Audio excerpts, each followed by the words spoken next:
Good morning, good afternoon, good evening, wherever you happen to be in the world. Welcome to tradertv.live. North American stock futures, little change heading towards the open this morning ahead of the largest index change in history.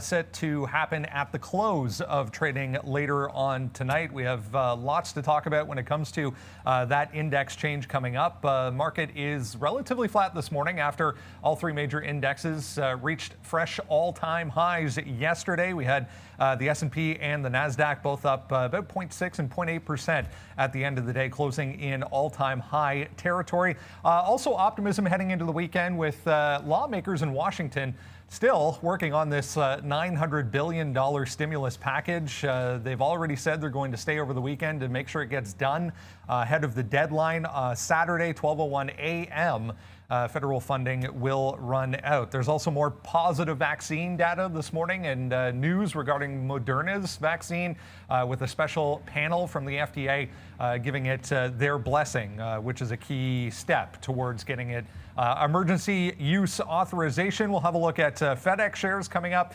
Positive earnings, but stock sharply lower. And Social Capital's IPOB, which is Open Door, set to change to open coming up on Monday after that merger was approved. It's Friday, December 18th, 2020. TraderTV.live starts now.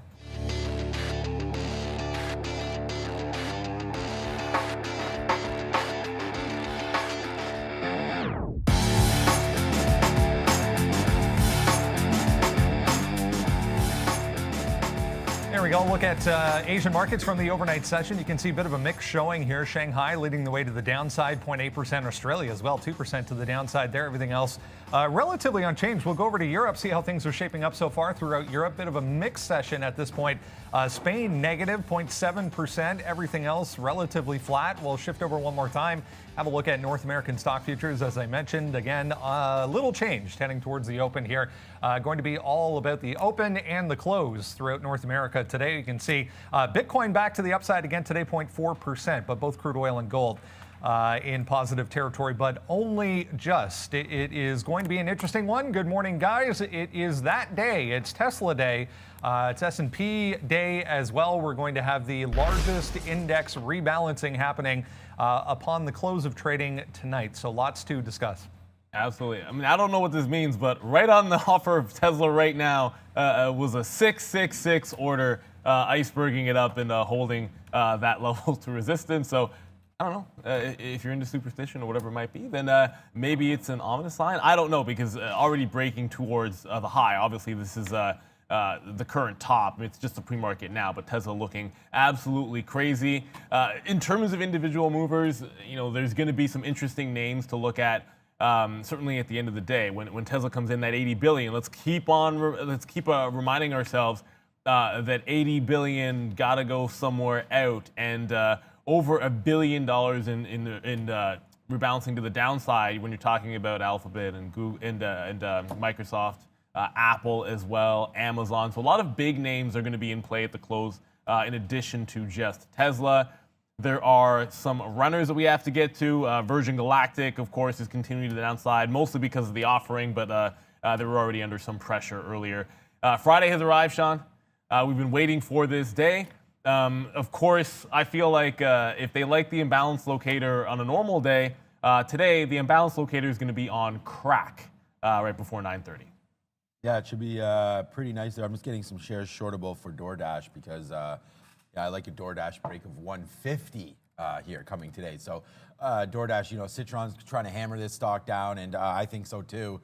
I hate this stock. I mean, all these, I don't hate it. It's just all these IPOs came with crazy valuation. I'd rather stick my money somewhere else. But okay, I don't know. People are asking me, what do you mean there, Carmel Cohen there? What order type to use for what? I mean, if you want a market on open print on Tesla, you put a market on open order, and you can see if your broker has that. And then the same thing for the close. If you want to get involved with that last print today for Tesla, which could be, it'll be one way or the other, pretty huge. The only thing I want to tell people is that obviously we have the Tesla video. Valeria, please drop that link in the chat. We already talked about what we expect for Tesla. For me, I'm more interested in the latter part of it, and that is that we may sell Microsoft and Apple and some of those bigger names into the close.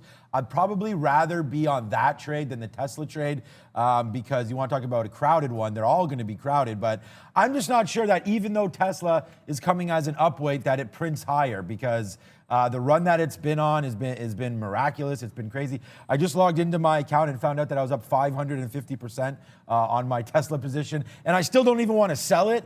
So I don't even know like what people are thinking here today, but it's going to be crazy. And yeah, we will get to the imbalance locator right here. You can see already, guys.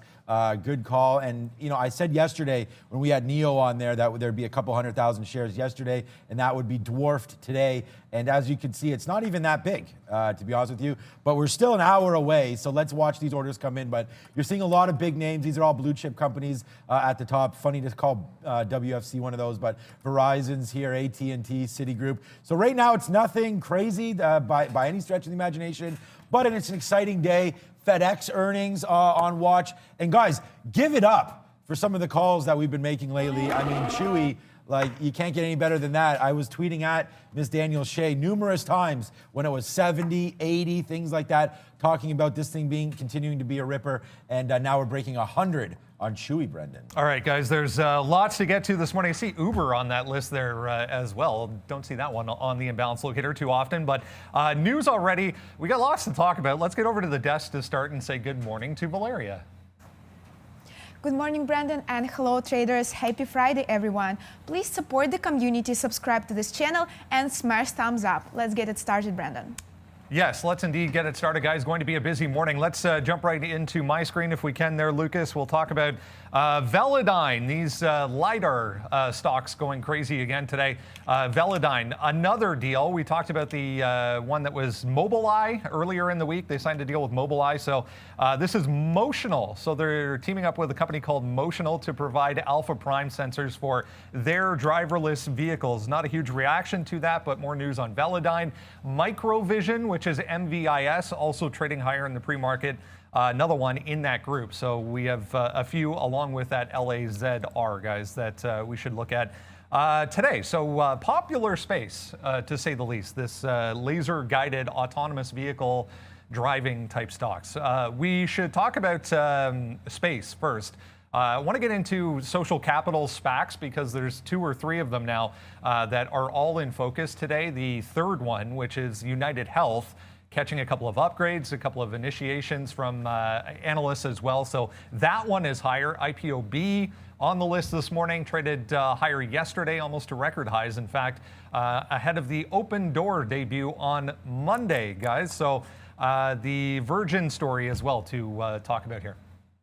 Yeah, I mean, Virgin Galactic was sort of under pressure a few days ago, of course, with the failed landing. Now, obviously, it wasn't a total disaster. I didn't think so at the time. I thought it would bounce off of a 25 or so, which it kind of did and gave you a nice little trade there if you did take it. But now we're back down in the offering right into this 23 level, which did breach this morning. So ultimately, I still like the name.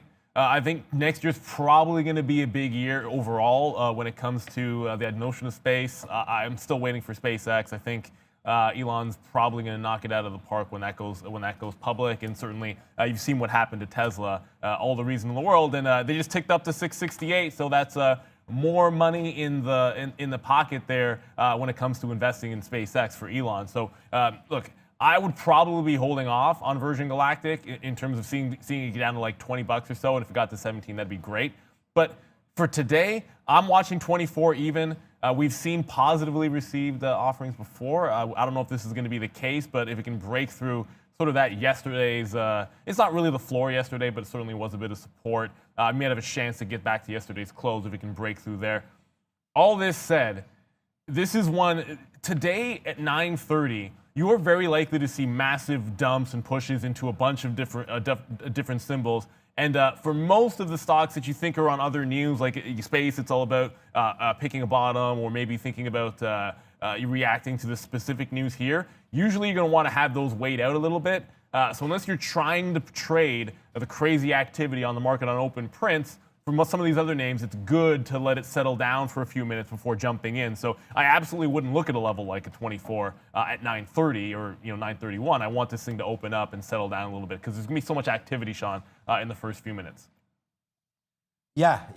I mean, even in the first few minutes, I mean, I think maybe the first 20 seconds when those orders come up. But the thing about it is, guys, if you're looking at space, which Virgin Galactic, note that it's New York. So you do have some issues there with New York specialists and old school specialists, but the market makers there looking to open that stock up. So, I mean, any of these stocks are probably not going to open, especially if they do have big imbalances. So they may take 30, 40, 50 seconds. Sometimes you see us saying, oh, NEO's not open or it's not open yet. And I mean, it's just like even a 400,000 order for Disney, like that's a $180 stock, right? So, I mean, that's a lot of capital going in there. I mean, Walmart, 400,000 right here. Coke is here as well. Like, there's big names. Brendan mentioned Uber, but that's $50. But there's big names. Even Berkshire right here, 500,000, 600,000 shares. So there's a lot of names as we scroll through this imbalance locator that you can see here showing some strength. And notice too,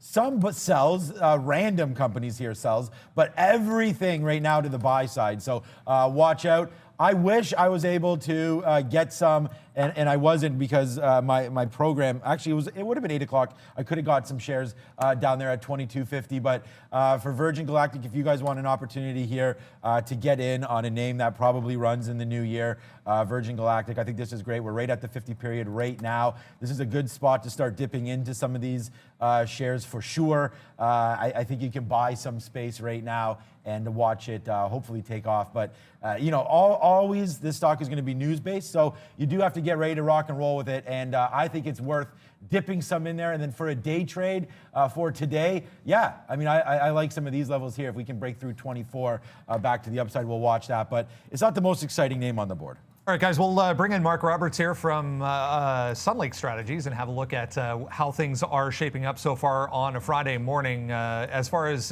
you are concerned, Mark, good morning once again. Welcome back. Good morning. It is going to be a busy day, to say the least. Biggest index change ever, obviously, with Tesla coming into the S&P. Just general thoughts heading into the open, and then obviously towards the end of the day, going to be some pretty intense action. Yeah, you're going to see tremendous volume in the first 3-5 minutes, and then tremendous volume in the last 5 minutes as we do the quad witching today. It's the kind of thing where, as the boys were talking about earlier, what you think may be support early on ends up being resistance later in the mid-session. So SPCE, where 24, 23 may look good, you've got room down to 19. So it just depends on how much selling goes on in either names that have risk for news and perspective information, or good earnings and lift on short interest or exhaustion, if you will. Now, with so much focus on this index change today, obviously we're monitoring any advancements coming out of Washington when it comes to the stimulus package as well. Again, they've said that they're going to stay around over the weekend until a possible deal is reached. Do we, at this point, we've been talking about this for so long now, do we expect a market reaction when that comes out? I think it's already pretty well priced into the market that something gets done. But at this point, both sides have got their issues and their constituents to worry about. So I would say it'll be down, probably watered down quite a bit, but it will be something. It's more important that Moderna come out with the vaccine Monday or Tuesday and get that going so that more people can get vaccinated in the nursing homes and other high-risk areas. Yeah, Moderna, not a lot of action so far in the pre-market, but with the FDA panel giving them the thumbs up, looks like that's going to get done as well. I wanted to ask you about Spotify. You had a note in your morning note this morning, Mark, about Spotify in Korea. Is that something that could get a reaction as far as the stock is concerned? Oh, I think any time any stock starts branching out, the answer is yes. You're in an odd trading range here, so I would say you're consolidating at the higher end. I'm very bullish on the company. For now and going into 2021, I think they have tremendous opportunity and expansion. We've seen 3 days to the upside now or this is setting up to be the third day, I guess, for Airbnb back higher. Buyers stepped in a big way 2 days ago. We have a couple of analysts initiating coverage this morning again. Looks like maybe some footing has been found here. Yeah, that 129 area seemed to be solid. Options came into the marketplace, so people could start trading options against the stock. And anytime that happens in an IPO, it's all rocket ships go straight north. So it was a buy area around the 129, 130 area. Where we've seen, on the other hand, both DoorDash and now C3 AI as well, kind of, the focus has shifted more towards Airbnb. What do you see for both DoorDash and C3 AI? I think they're solid companies. I think they'll do quite well. Their spaces are starting to get somewhat cramped. Airbnb, as we've talked before, is a name that will benefit in between the COVID mid-time and the end of COVID, whenever that is. People don't want to go back to large hotels for the moment, and Airbnbs are their option. And popular, apparently, once again today, we're back up, I think it was 2 or 3% already this morning. Great stuff, Mark. We'll bring in Neil and Sean here and talk about some earnings, I think.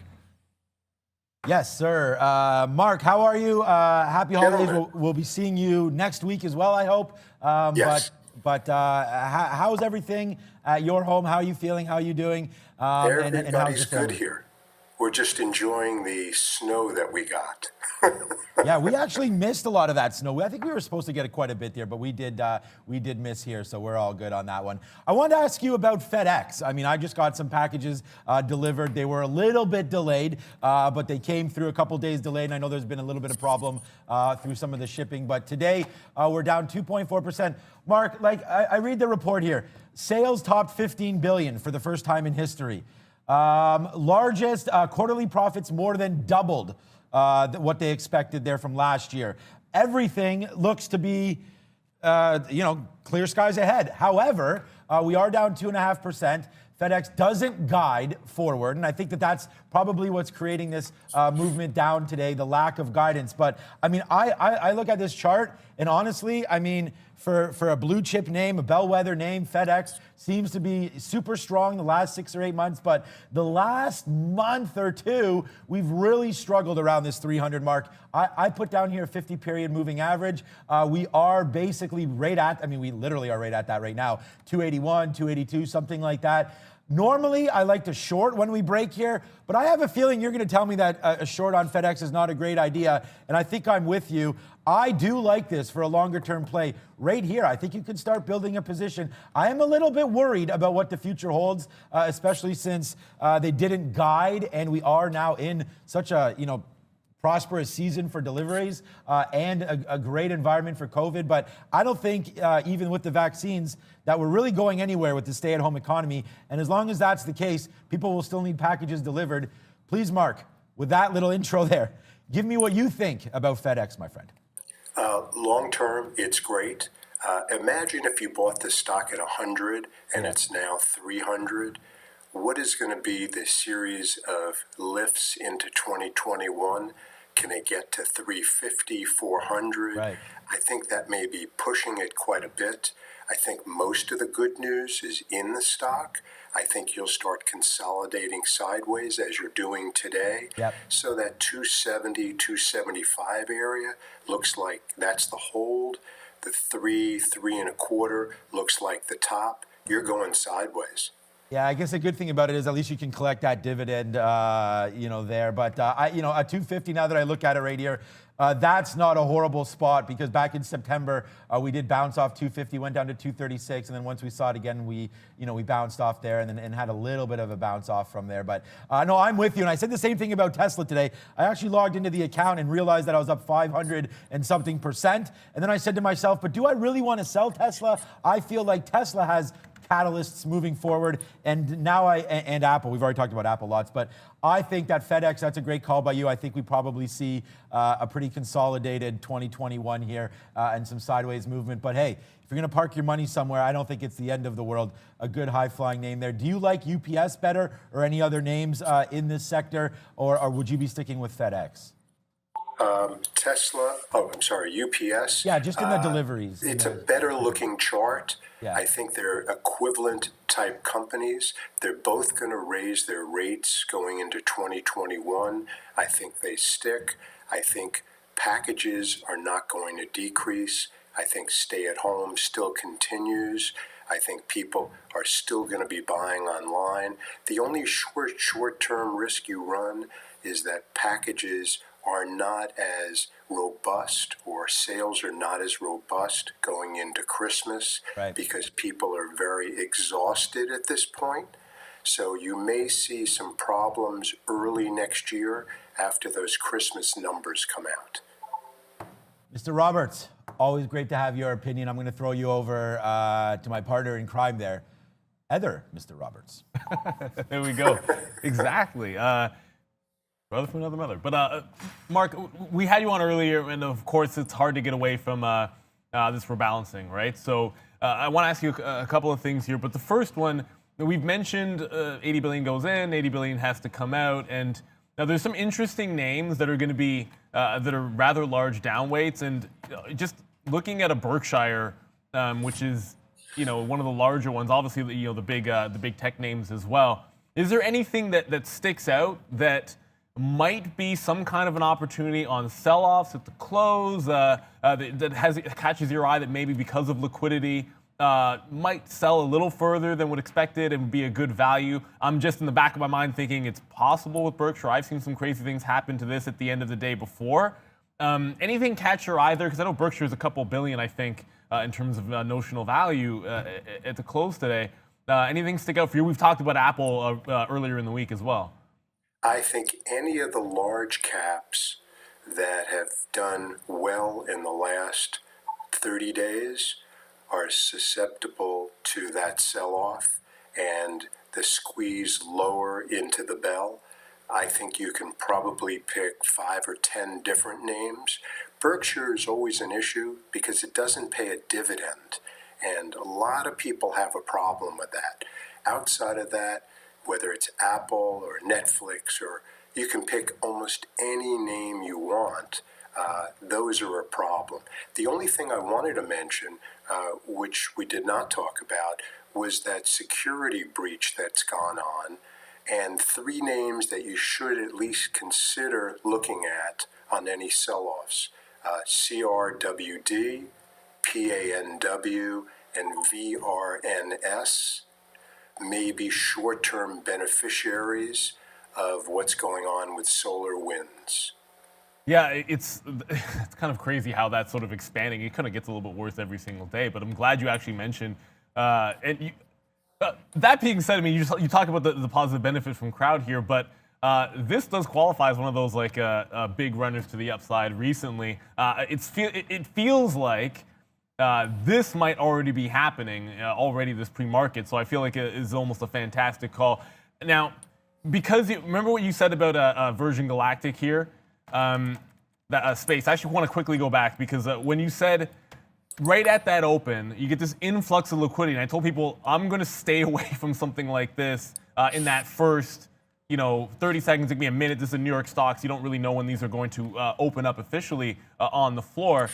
So people are like, oh, there's no way it's going down to 19. It's not going to touch 21. Like things like that. Now, I'm not saying it's going to happen, but in your experience, even for names that are a little bit larger like this, have you seen those types of moves on a quad witching morning where you have a depressed stock or you have something which is already breaking out, and then the opening range is 2-3x of what people are normally used to? And this is why I'm sort of saying caution. Yes, for one extra reason that we didn't talk about, there's a 32% short interest float in this. So you're down at 23 and 30 cents.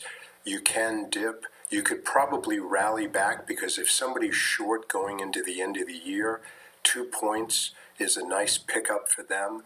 They may be adding to cover that short. The stock would rally, and in my experience, those rallies get sold and the dips come back in again. Awesome. Thank you for that expanded look on Virgin Galactic. I know a lot of people have been watching that one. Best of luck, of course, today, and we look forward to seeing you next week. Mark, thank you as always. I'll send you back to Brendan. Thank you. Mark Roberts, president of Sun Lake Strategies, always a pleasure. Just saw a note saying that Speaker Pelosi's weekly press conference going to be delayed. 10:45 typically, she's delaying it to 2 p.m. So maybe Fingers crossed. Maybe we get something ahead of the largest index change ever in the history of the market. So that'll be exciting. Have a wonderful weekend. We'll speak to you on a holiday-shortened week next week. Thank you so much. Have a great day. There we go, guys. A little bit of a look at, I just saw that note. Speaker Pelosi's press conference going to be 2 p.m., guys. So maybe some extra incentive for the market to go crazy into the close this afternoon. If you haven't done so already, guys, sign up for the watch list. We send it out every single morning. It is absolutely free to you. We come on at 8:30, talk about all the stocks moving around in the pre-market. We'll touch on Moderna here first. We've mentioned it a couple of times here already, but a special FDA review panel giving them the thumbs up for emergency use authorization. That decision is expected in the coming days, was the language that I heard. So Moderna not really doing a heck of a lot here in the pre-market. I mean, a lot of this, as Mark was saying, probably priced in, but it will be nice indeed to have 2 of these vaccines to get out there. You're going to get 2 eventually. AstraZeneca, J&J, a little farther behind, but this is sort of, we've been talking about this sort of the problem with. It's not the problem with, but it's the problem with Pfizer. Is that you have so many others. Now this is already baked in altogether. You're already seeing a consolidated range when there was profit taking on the positive news that already came out from Moderna. So I don't know that the fade trade that I usually would like to put on is going to be in play today.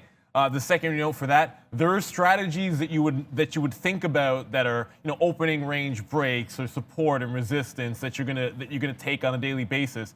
For the most part, on quad witching, some of those I want to throw out the window. So it's not that I wouldn't try an opportunity to see if a level can hold on Moderna, and then if it does, maybe a potential breakout. Those things are interesting to me still, like off of a one, just here, only really one level I'm looking at it, and that's this 147 yesterday's top, and then a 140 at the bottom. But on a witching day, you just got to try to stay away from being too overly aggressive, given that you will get expanded ranges potentially off of the open. So that's probably the only reason I'm not going to be looking at, if it fails at 145, jump into a quick short and out in front of 140, and then go from there. On this morning, you're probably looking to stay away from that particular type of trade. At least I am. Yeah, Moderna, there's just nothing interesting here for me. I mean, it just keeps doing the same thing back and forth every day. I mean, unless there's some negative news or something that people don't know about, I'm passing on everything that's vaccine related. It's not too much interest to me. What up to Byron? Thank you so much. You sent this super chat well before we had Mr. Roberts on, and we didn't get to it, but I did want to say thank you. And yeah, hopefully we'll spin that money graphic at some point today. And guys, I'm loving all the love here. I can't answer everything.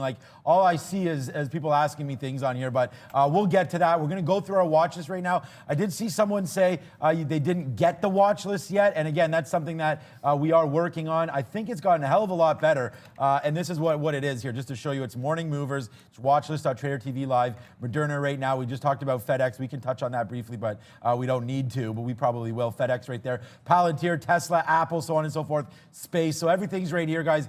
Get your watch list for free right now. Valeria, drop the link.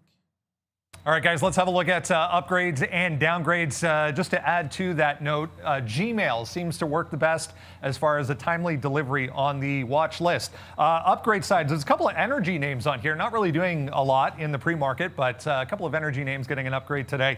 Moderna on this side of the board as well with an upgrade following that news. So still down as we saw on the chart there. Palantir, the big one on the list this morning, downgraded, price target cut. We'll talk about that. Core Lab and this CalAmp as well, down about 3%. So a number of interesting names. We haven't seen energy stocks getting an upgrade for a while, guys. Yeah, oddly enough, one of the few things that was sectors that was down yesterday. I think energy was certainly one of them.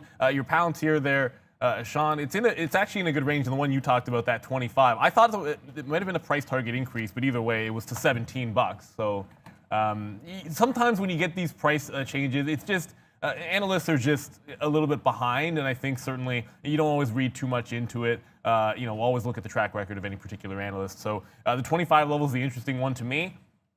And I've said it probably too many times. I'll say it once again. If you have a level that you like and it's really far away this morning, this is probably the day where pipe dreams could happen and you could get a shot at it right off of the open. So that's why if you like a far away support in a stock that you have a bias on, maybe not a horrible idea to have that one up just in case something crazy happens. So that's why I would think about that Palantir dip to 25.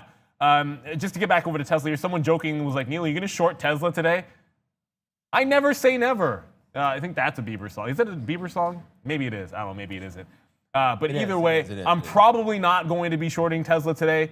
But you should never say never. I don't know what is going to happen. It just touched 670 before turning around. It's really not in the plan, but you never know.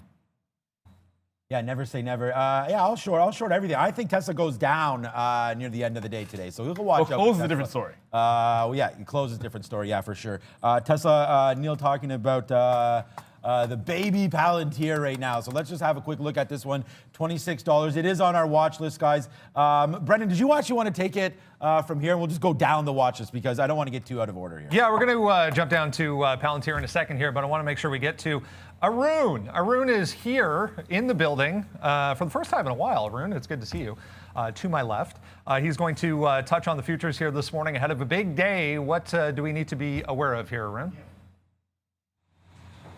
We're getting his chart ready. There we go. Okay. All right. There's a lot happening today, so I understand why everyone's scrambling for a lot of different information. Okay, so a couple levels to keep an eye on. That 3720 that we were looking at it was 15, then became 20. We slid it to 20. It slid again, 25. As soon as we cracked 20, there was a bunch of stops that went off.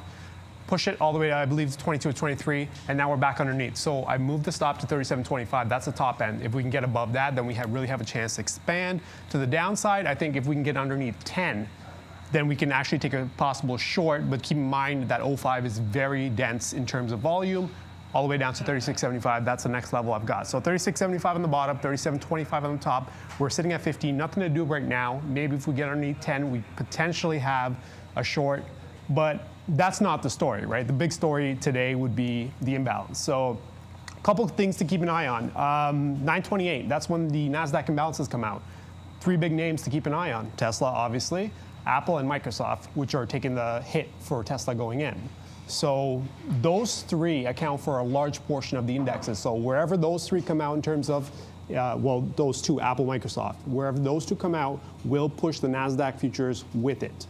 And with that, the S&P will also go. And then, towards the end of the day, we have a few checkpoints, right? We have 350, which is when the New York imbalances go public. Then we have 355, which is when the dequote orders come in, meaning floor interest and their customers. And then we have the close. So 350, 355, and the close. It's going to be very interesting to see how this one plays out there. Yeah, so if someone has never seen an index change, let alone the largest in history, what is your advice as far as what you want to see price action-wise going through that kind of 350 checkpoint that you were talking about? So you can trade. Like me personally, I would trade the way I normally would trade from the open until, say, 330.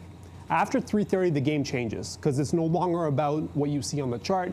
It's no longer about reads and levels. It's completely about volume and programs that need to do the volume. So from 330 to 340, there's usually a closing program that goes on or a bunch of closing programs that get activated. So you'll see a move in one direction. And then 350 is when the imbalances come out. And that's when things really start to get going, right? Especially towards, we start to get, start moving, and then 359, right before the close, you're going to see everything. None of the charts are going to make any sense because it's not about the charts at that point. It's about complete volume and trading that's done from the program side. So if you have not traded in that kind of environment, then I would just stay away from that completely, right? So just be aware that there's a high volatile event, extremely volatile event towards the end of the day. And if you have not, or if you are not used to that kind of volatility, and you're relying on your charts are going to fail because it's not about charts anymore. Yeah, I just wanted to make sure that we got that point across. Thank you, Arun. We'll check back in on Monday morning. If you're looking at what you consider at the time significant levels going into that 350 number, don't expect them to hold up. If imbalances come out big enough in the right direction, they won't matter, as Arun was saying.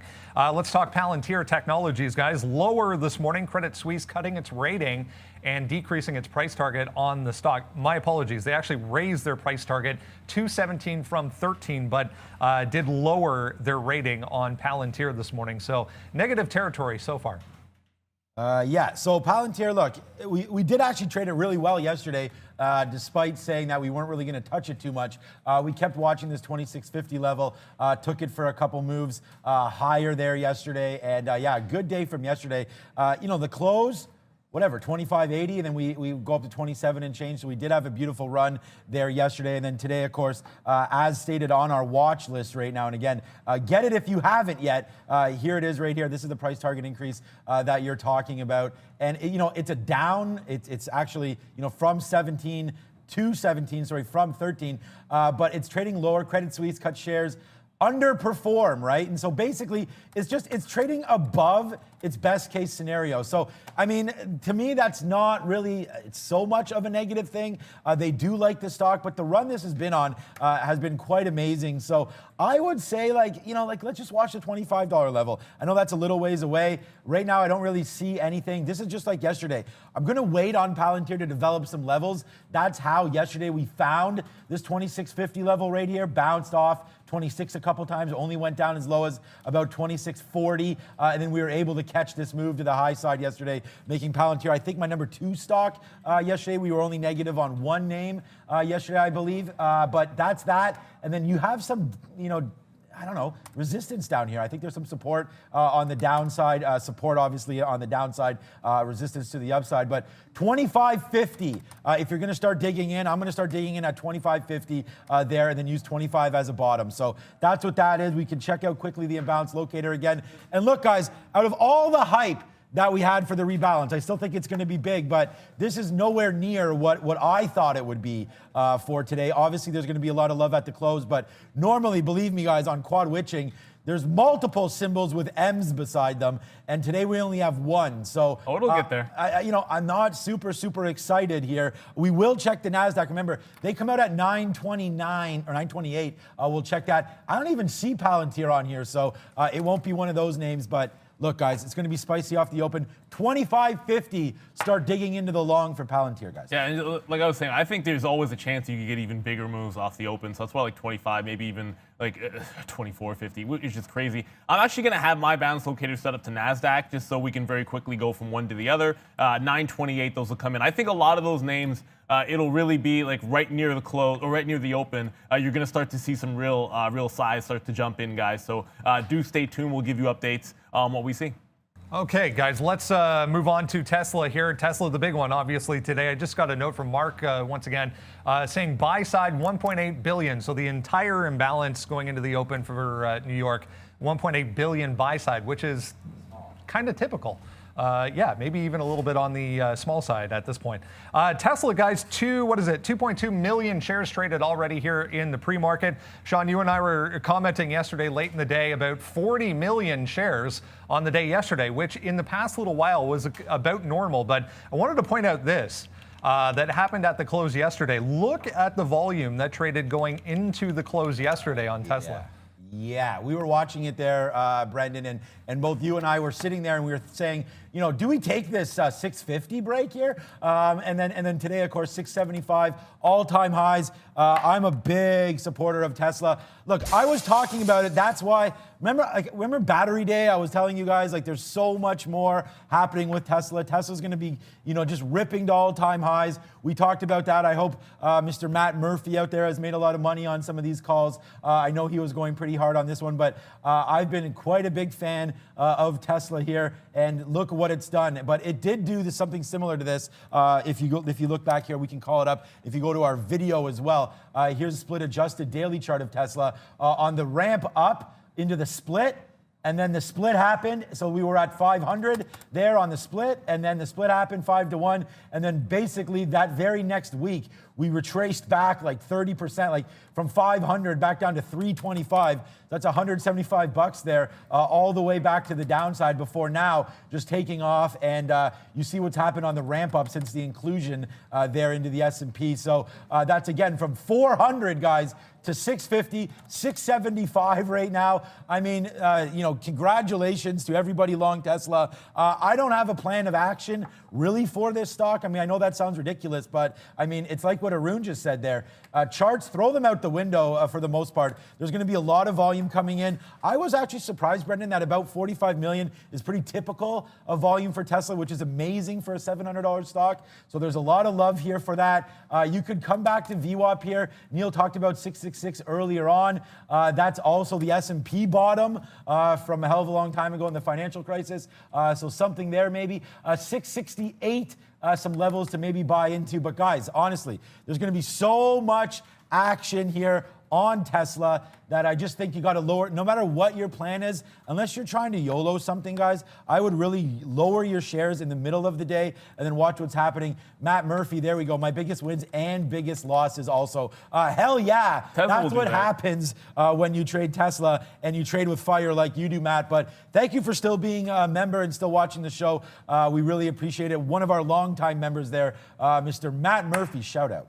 Yeah, I mean, it's worth noting, talking about normal volume yesterday, this is probably the first day that Tesla has ever done more volume at the close than it did at the open. So it was definitely abnormal. As far as it comes to a plan, I think there's a different story between the morning and the afternoon. Certain things I would consider at the close in terms of positions are definitely different from this little open. If you're going to be buying a dip off the open in Tesla, I don't even think it would be crazy if there was some kind of a sell for some reason to think about like a 640, 650 handle on this name. And one last thing before we go back to Brendan, we talk about that S&P 500 inclusion. Please don't forget that when they weren't initially included for the fall rebalancing, and they did not get in the move downside in the stock. And then we actually talked about this in a Market Wisdom video, that you see that and you know it's likely to come. It can come anytime. It could have been ad hoc. Of course, it's too big to have been that, but it was going to come later. So when a few other names that are going to be big next year start to come online, there's rumors of other new symbols that might be going into some indexes. Don't get caught thinking because it doesn't happen the first round, it couldn't happen second quarter, third quarter, end of the year, as the case was Tesla. It was basically free money buying that dip earlier. So back to you, Brennan. Apple breaking highs, guys, as we speak. We'll go to Apple next here. UBS, Citigroup, both raising their price targets on the stock this morning. With Citigroup the highest, up at 150. They also the company announced they're going to launch a pocket-friendly, whatever that means, version of the AirPods, calling them AirPods Lite, coming up beginning of next year. I mean, we've been a big trader of Apple here the last couple of days and going long only. We took the log through 125. We took the log through 128. Yesterday, we hit this thing beautifully as well. And then now today, man, I mean, I've already written down here. You always want to see the Post-it notes, but quite frankly, we don't have that many likes. Apple 129.50 has a hell of a lot of stars beside it. But again, you know what? Like, we're already there, and we still have 18 minutes to go. Everything is positive on Apple, man. And I put in the chat earlier, I think I logged in around 8 earlier, like maybe 7:30 or so in our chat there, and I started talking a little bit about Apple. And just saying, even yesterday, like, send me a negative catalyst other than, you know, the market is going to retrace back. I mean, sure, if the market goes down, so will Apple. That's nice. They're the most important stock by far in the market. And, you know, oh, darn, I can't show you it on this platform. Hold on a second. Let me just show you the daily chart quickly here on Apple. This is kind of the levels that we're taking out right now. 129, like, look at this bounce off of 110. We talked about that. That was my proud moment when my kid messaged me and said, I bought on this dip, Dad, just first year university. So he's doing quite well on those ideas. I like this break, 128. We had that yesterday. And then upside here, this is 129. And then, you know, you just keep on moving to the high side there. Apple could easily be my pick for 2021, but I mean, that's my pick for every year, Apple. I like 129.50. That's kind of the top we've had today. And I don't see any reason why this doesn't take this out early. I like the AirPods. They're selling out like crazy. Those AirPod Maxes that actually fit over your head there, like $400 or $500, they'll probably sell out. And you know what? It's skies up for Apple, and I love the stock. But if you are talking about, I'm just talking about during the show here today, I like the long, but I think I like the short around 3 o'clock heading into some of this, what we expect to be some reweighting here in some of these names, guys. Yeah, and Apple specifically, the largest in terms of notional value to be weighted down. It's completely inevitable, of course. Apple, like you said, Sean, one of the biggest names here. So $5 billion to sell. The ramp to the upside is going to put a damper on the plan to buy into the close potentially if I see a big enough dip. And if it comes out of sell and bounce, I almost wanted to prefer this over Tesla, which is kind of crazy to say, but thinking about some dip opportunities at the close in Apple, if something crazy came out to the sell side, if it gets really, really strong, I suppose that does help things. If we get a breakout and break through 130, then maybe there's a better opportunity to get a really good price. I think it's a great shot there. I just want to shout out to Dima, one of our former traders, Sean, with the super chat, and he's looking at SLDB and Airbnb. We'll talk about Airbnb, of course. The other side of DoorDash, Citron, coming out against them is that Airbnb ran hard yesterday. So a little bit of money going into that name may be coming out of DoorDash. And I'm not fighting Airbnb. I don't necessarily love its valuation, but certainly better than DoorDash. I think almost everybody agrees with that. Yeah, Airbnb showing strength again here this morning as well, heading towards the open, guys. Let's go to Chewy next. A lot of attention over the past couple of days around this stock. We've had multiple analysts with positive notes on Chewy. We had them come out on Monday, I believe it was, and say their telehealth service, which is currently free, is going to be monetized at some point. They just don't know how to do that yet, and they're trying to figure out how to do that. So once they do that, a little more catalyst. Needham this morning raising their price target to $110. 100 even ended up being a little bit of a magnet on both sides for the stock yesterday. It looks like we're opening right below all-time highs here today. Yeah, look, Chewy's been just such a fantastic call that I've been making on the show since like $30, $40, $50. And I don't even see any reason to sell this stock, especially now that they're going to start monetizing again. This is what I look for in stocks. This is why I love Apple so much. There's just so much monetizable assets there. And now Chewy continues to go to the high side as well. Look, I mean, you could trade it. It's not a great day trade, but I mean, look, this is what I'm talking about. Like, it's just up and away. Like, I'm long IPO prices here, and I don't even want to sell this thing. I don't know who wants to sell this name. Earnings weren't even that good, and this is what happens. So this was the earnings day back here. I think it was this day. We dropped down to here, and this is when I was like, buy, guys, buy. That's $61 November 13th. So it's a month later, and we're up to 100. So you take that little 50, 60% bump up there in just a couple weeks, I guess. And yeah, I think Chewy is primed for some profit taking. However, it won't be from me. You can see us go to a 3-minute chart here. I just watch out for that psychological $100 level right here. There could, on a break there, we could retest 98.50. You saw yesterday this bottom 98.50, super strong. So I think if you're a bull on Chewy, I don't like Chewy so much for a swing trade. I would prefer a Peloton. I'm already in that at 118. We can talk about Peloton as well. But Chewy right here, 98.50. Just watch out. If it cracks 98.50, I actually do see us heading back to 90. There's a lot of great news on this name. I have been pairing some off. However, it was in the 80s I paired some off. So now, you know, pie on my face here that we're at 101. I'm super happy, but I just think there could be profit taking in this name. Watch out for 98.50. So. Yeah, hard to talk about that name without talking at least a little bit about BarkBox. There was a deal with a SPAC deal to go public. It's going to be STIC on the New York. So anyone interested in that, we don't have we'll have the quote when it opens up. But certainly, it's not quite the same story. You know, they essentially sell little treat subscription boxes for treats, food, toys, that kind of thing. So interesting space. Certainly a sympathy name to look at. Obviously, we'll trade it when it gets there. We have the warrants in our system for some reason, or the units in our system, but we will be looking at that name, STIC. I know it's not on the watch list, but certainly a related name that I want to see if it can hold up like a 12.50 level, just watching from yesterday's action. So Like you said, Sean, dip buys on Chewy, good, and maybe you get a better price than you thought possible in the first 5 minutes. We managed to get through almost the entire morning, guys, without talking about Bitcoin yet, but I'm sure it's going to come up here. Square higher again today. It has come off the highs from the pre-market, but big move up yesterday. There's ties to Bitcoin, obviously. We're coming back into some important levels from yesterday. A couple of upgrades again this morning on Square, price target increases. So this move was pretty nice yesterday, 231 up to 237. Back inside this range, though. I want to jump in with one thing because I don't know if we've mentioned this at all, but there's stress tests coming through for all the major banks. And one of the big topics is going to be whether there's relief when it comes to restrictions on dividends and share buybacks for all the major banks. They're already under pressure from the payment processing companies who are capturing. And you talk about them, and of course you talk about crypto. So there's a lot of negative wins for the banks, and the winners here have been Square and PayPal. It's just one of those things that if you're listening, keeping ear to the ground, there is some chatter that the banks could get separated into groups. It's like the haves and have-nots when it comes to those restrictions. Morgan Stanley is pushing for that. That'd be good news for Morgan and maybe JP.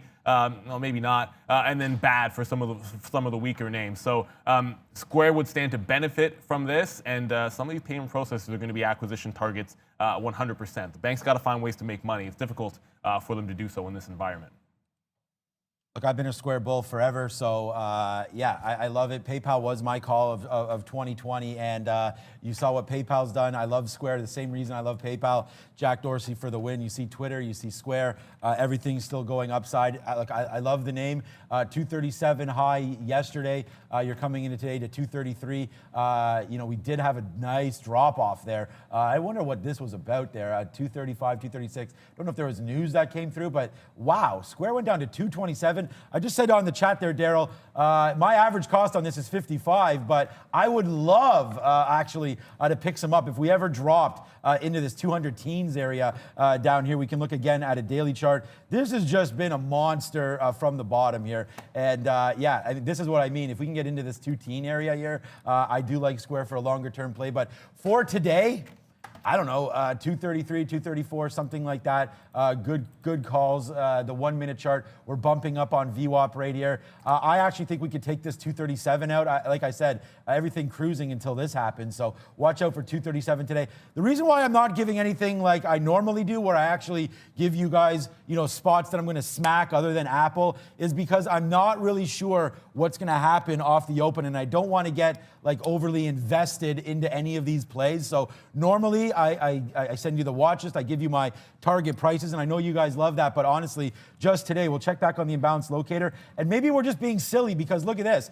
This is actually like less than a normal day almost when you look at this. We don't even have anything exciting on here on the imbalance locator. I will show you NASDAQ, which will be coming out in about 6 minutes. We'll see on that one. But if NASDAQ is anything to do with New York, then it's pretty meh. But you do see that there has been some paired off. So there's interest has come in, like Verizon was at 1.3 million, right? You add that plus that, and it gives you the number, but it's already paired off. So they've already matched a lot of these trades. So right now it doesn't look overly exciting off the open, which I actually think is pretty good for us because it will give us some price stability, and then we can move on and then wait for the end of the day. So I'm kind of excited that these aren't huge, to be honest with you. All right, guys, the Chamath Palihapitiya-led social capital SPAC, IPO B and C, both with news today. I mentioned at the beginning of the show, the Open Door SPAC, which is IPO B, finally getting the approval as of yesterday. Shares are set to start trading on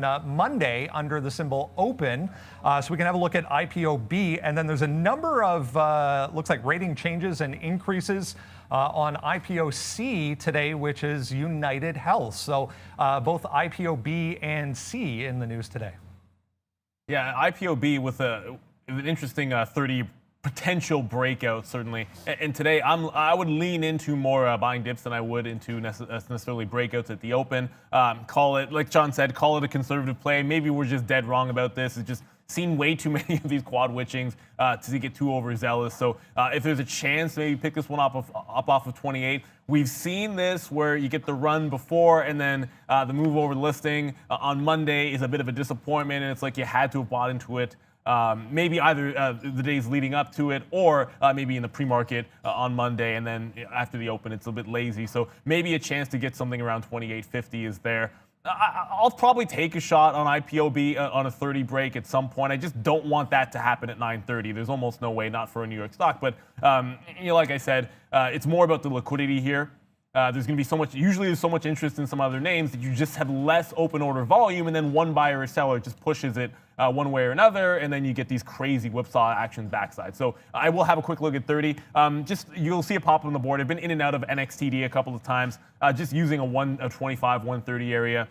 It finally fell and rolled over at $2. I was only able to yesterday just make back what I had lost shorting in front of 150. But it has gapped down and looks like it's a little bit weaker today. So I'm going to have a look at NXTD again today. And as well, that XELA, real support at $50, guys, 50 cents. I might actually be buying in front of that. I'd flip to a sell below 50 though.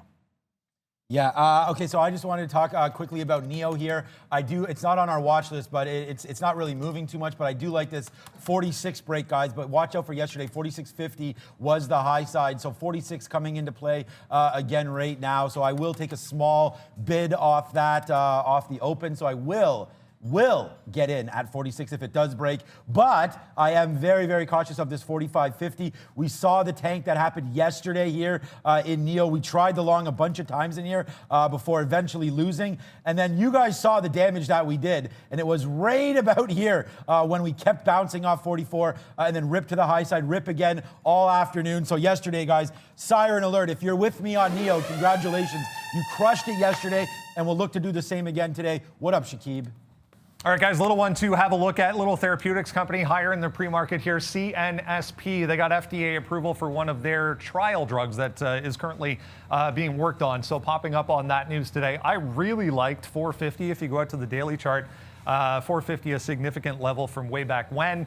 Obviously, we're not anywhere near that, trading at 350 now. But if we get a move into kind of 420 area, which was consolidation initially in the pre-market, we'll look to revisit. But CNSP, guys, lots of volume, but already on the way back down. Absolutely. And the other one I mentioned, Azila, much like Next ID, just essentially getting a secure a loan, like $140 million. They're just going to use it to pay off old debt. But it did catch what was an interesting bid at 50 cents, like I mentioned to you guys, now breaking up VWAP. Like I'm saying, I'm taking a shot at this one for the long. I saw what happened on Next ID yesterday, and this one could be a bit of a runner. Tesla pulled back in just now to that 668, so maybe there is a bit of a dip buy that is in the cards there. And there's another runner to talk about. You'll see on the watch list, CYTH. This is Cyclotherapeutics. I've been staying away from thinking about the short here. If we actually got the locates, I have to quickly double check to make sure that we do have them.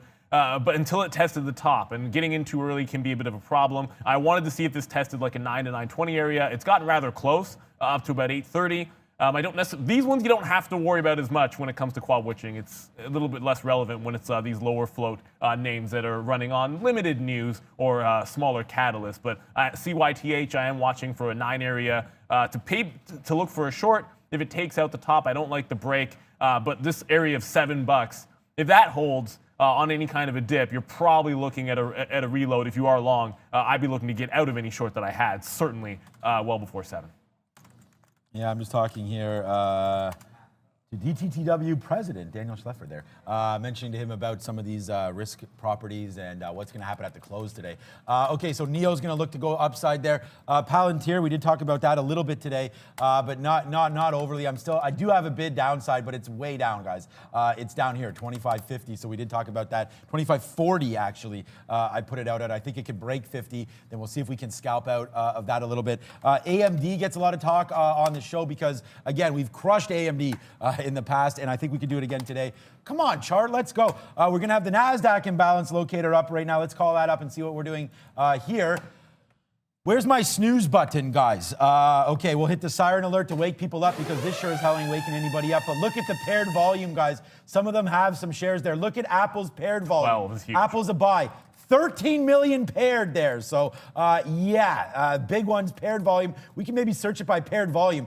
Apple, they're pairing that up. Like Apple was a sell. They said, no, thank you. They took that and paired that into a bid right there. So let's watch out for Apple. Apple getting spicy there off the open. And as you can see, nothing really else. Cisco, they're all paired off. It's all of those tech names that are the down weights, and they're just buying it all up. So I mean, everyone's thinking the same thing here. There might not even be that chance to buy the dip, but I think if you get it at the close, you got to take it. It just might not happen here off of the open, Sean. If I can just quickly go back over to, we didn't cover Airbnb and DoorDash. I would have covered DoorDash, but not Airbnb, I should say.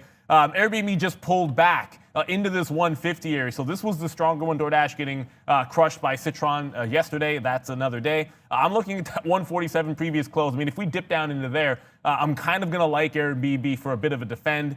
We saw this play out with a lot of strength in yesterday's action. I don't think it was on the watch list, but needless to say, all of those IPOs are always going to be in play when we see some moves like we saw yesterday. Okay, we're getting ready here, guys. 30 seconds to go. Let's watch NEO, AMD. We just talked about that. 97.50 to the high side here. But I want to watch Apple. I think Apple's going to be a big one. 129.50, guys. With 15 seconds, Neil. Drop that. Who's over there? Is that Ms. V over there? I think so. Ms. V is on it. We just dropped the countdown, so here we go. It is quad witching day. It is Tesla S&P 500 day. It is Friday, of course, and Ms. V looking good. Let's ring that bell. 2 and 1. This puppy is open. Watch out for a lot of different things today, guys. Bitcoin, Apple making moves to the downside right here. 1 minute chart up. So here we go. That's AMD. Okay, like the charts need to upload here. Not 128. Watch out for these bottoms down here. 128.50 or so. 128.50. Yeah, if we can get that, that's all good. But it looks like it rejects it. We're waiting for a 129.50 break here on Apple. Yeah, and there's a bounce already off of 150 in Airbnb. So not the deep, and this is the thing. Obviously not the deep movers down that I might have expected on this sort of witching day. Liquidity much better than I anticipated, at least on the Airbnb. If it comes back to that 150, maybe we can get a test of it. I just had that Zila. I talked about that support level at 50 cents. I definitely like to play off of that. And nothing too crazy here, except Sean Chewy went up to 102 and then came right back. So you might have a shot to buy that dip there. That 100 level gives you obvious support here. Roger that. We are also now long NEO. But see, like I said, look, it's 9. What time is it now? 9:31, and we're not even open yet on NEO. But we are long. Exactly. We're long 46.05 here on NIO. It's the only name that we have. Check back on Apple. And again, it's not open yet. NEO, you see it's still bouncing around the quote bad. So we got to wait for the specialist to open that one up, the DMM there. 128. Here comes Apple falling. Let's defend this 128 level. But we do know that on this rebound day, Apple is a sell. So watch out. Let's take a little long now and test this 128. Yeah, and there was a chance to buy the dip on Chewy there. It gave you a shot right in front of that 101, guys. And if you use that 100 as a stop, I mean, up to you, or use a pre-market high. I just scalped some like for almost just under $1. Starting to run to the upside is that Zila. I tried to add to my position. I got 55s. It's headed up to like 58. That one always looks strong this morning. Brendan, what's up? Monster opening prints right across the board to mention. First off, I wanted to show you this one, guys. Space going already through 24, almost to 24.75. So offering, no problem for Space, guys. And we're going to punch it in the mouth here with NEO, guys. A quick little 25-cent win. We scalp out of some there, and we're still going on it. So let's see if NEO can't do something here more to the downside, the upside, as we go.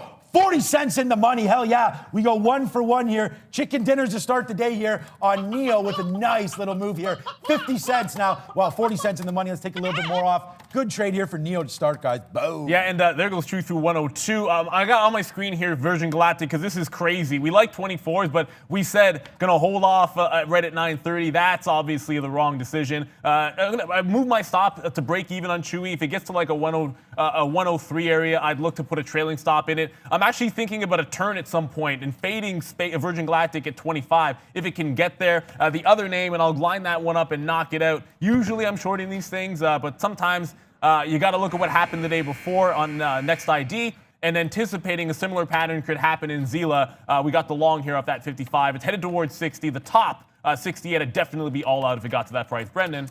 Big mover past couple of days, guys. This Fubo TV popping back up here this morning, another 4%.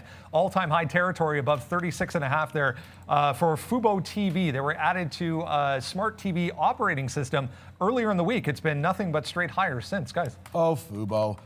Yeah, good trade there. Look, so we reversed our short here. We reversed our play on Neo. Sorry, there's Neo. We reversed our play. We are now short 46.21 there. We ran that all the way to the upside, guys, and then reversed it and just got out of some of these shorts. Like, look, this is in, out, out, out. Here's the reversal. Now we're short right now. We just covered some of that as well. So the only other problem is we have Apple as well coming to the downside now. We are long Apple right here, waiting for 128 to break. 128.42 long here on Apple. I think we could have a good one though, guys. Yeah, I just tried to get into some, it looks like a bit of a turn here on Virgin. Like, obviously, the 24 break does take you close to 25, but sort of anticipating a fade. And I'm going to give the assist to Mark Roberts here, talking about moves to the upside could get immediately faded in something like a Virgin Galactic, and that working out rather quickly for a scalp trade in front of 24.60. And if I can get 24 quarters, I'm happy to walk in and out of that trade very, very fast here.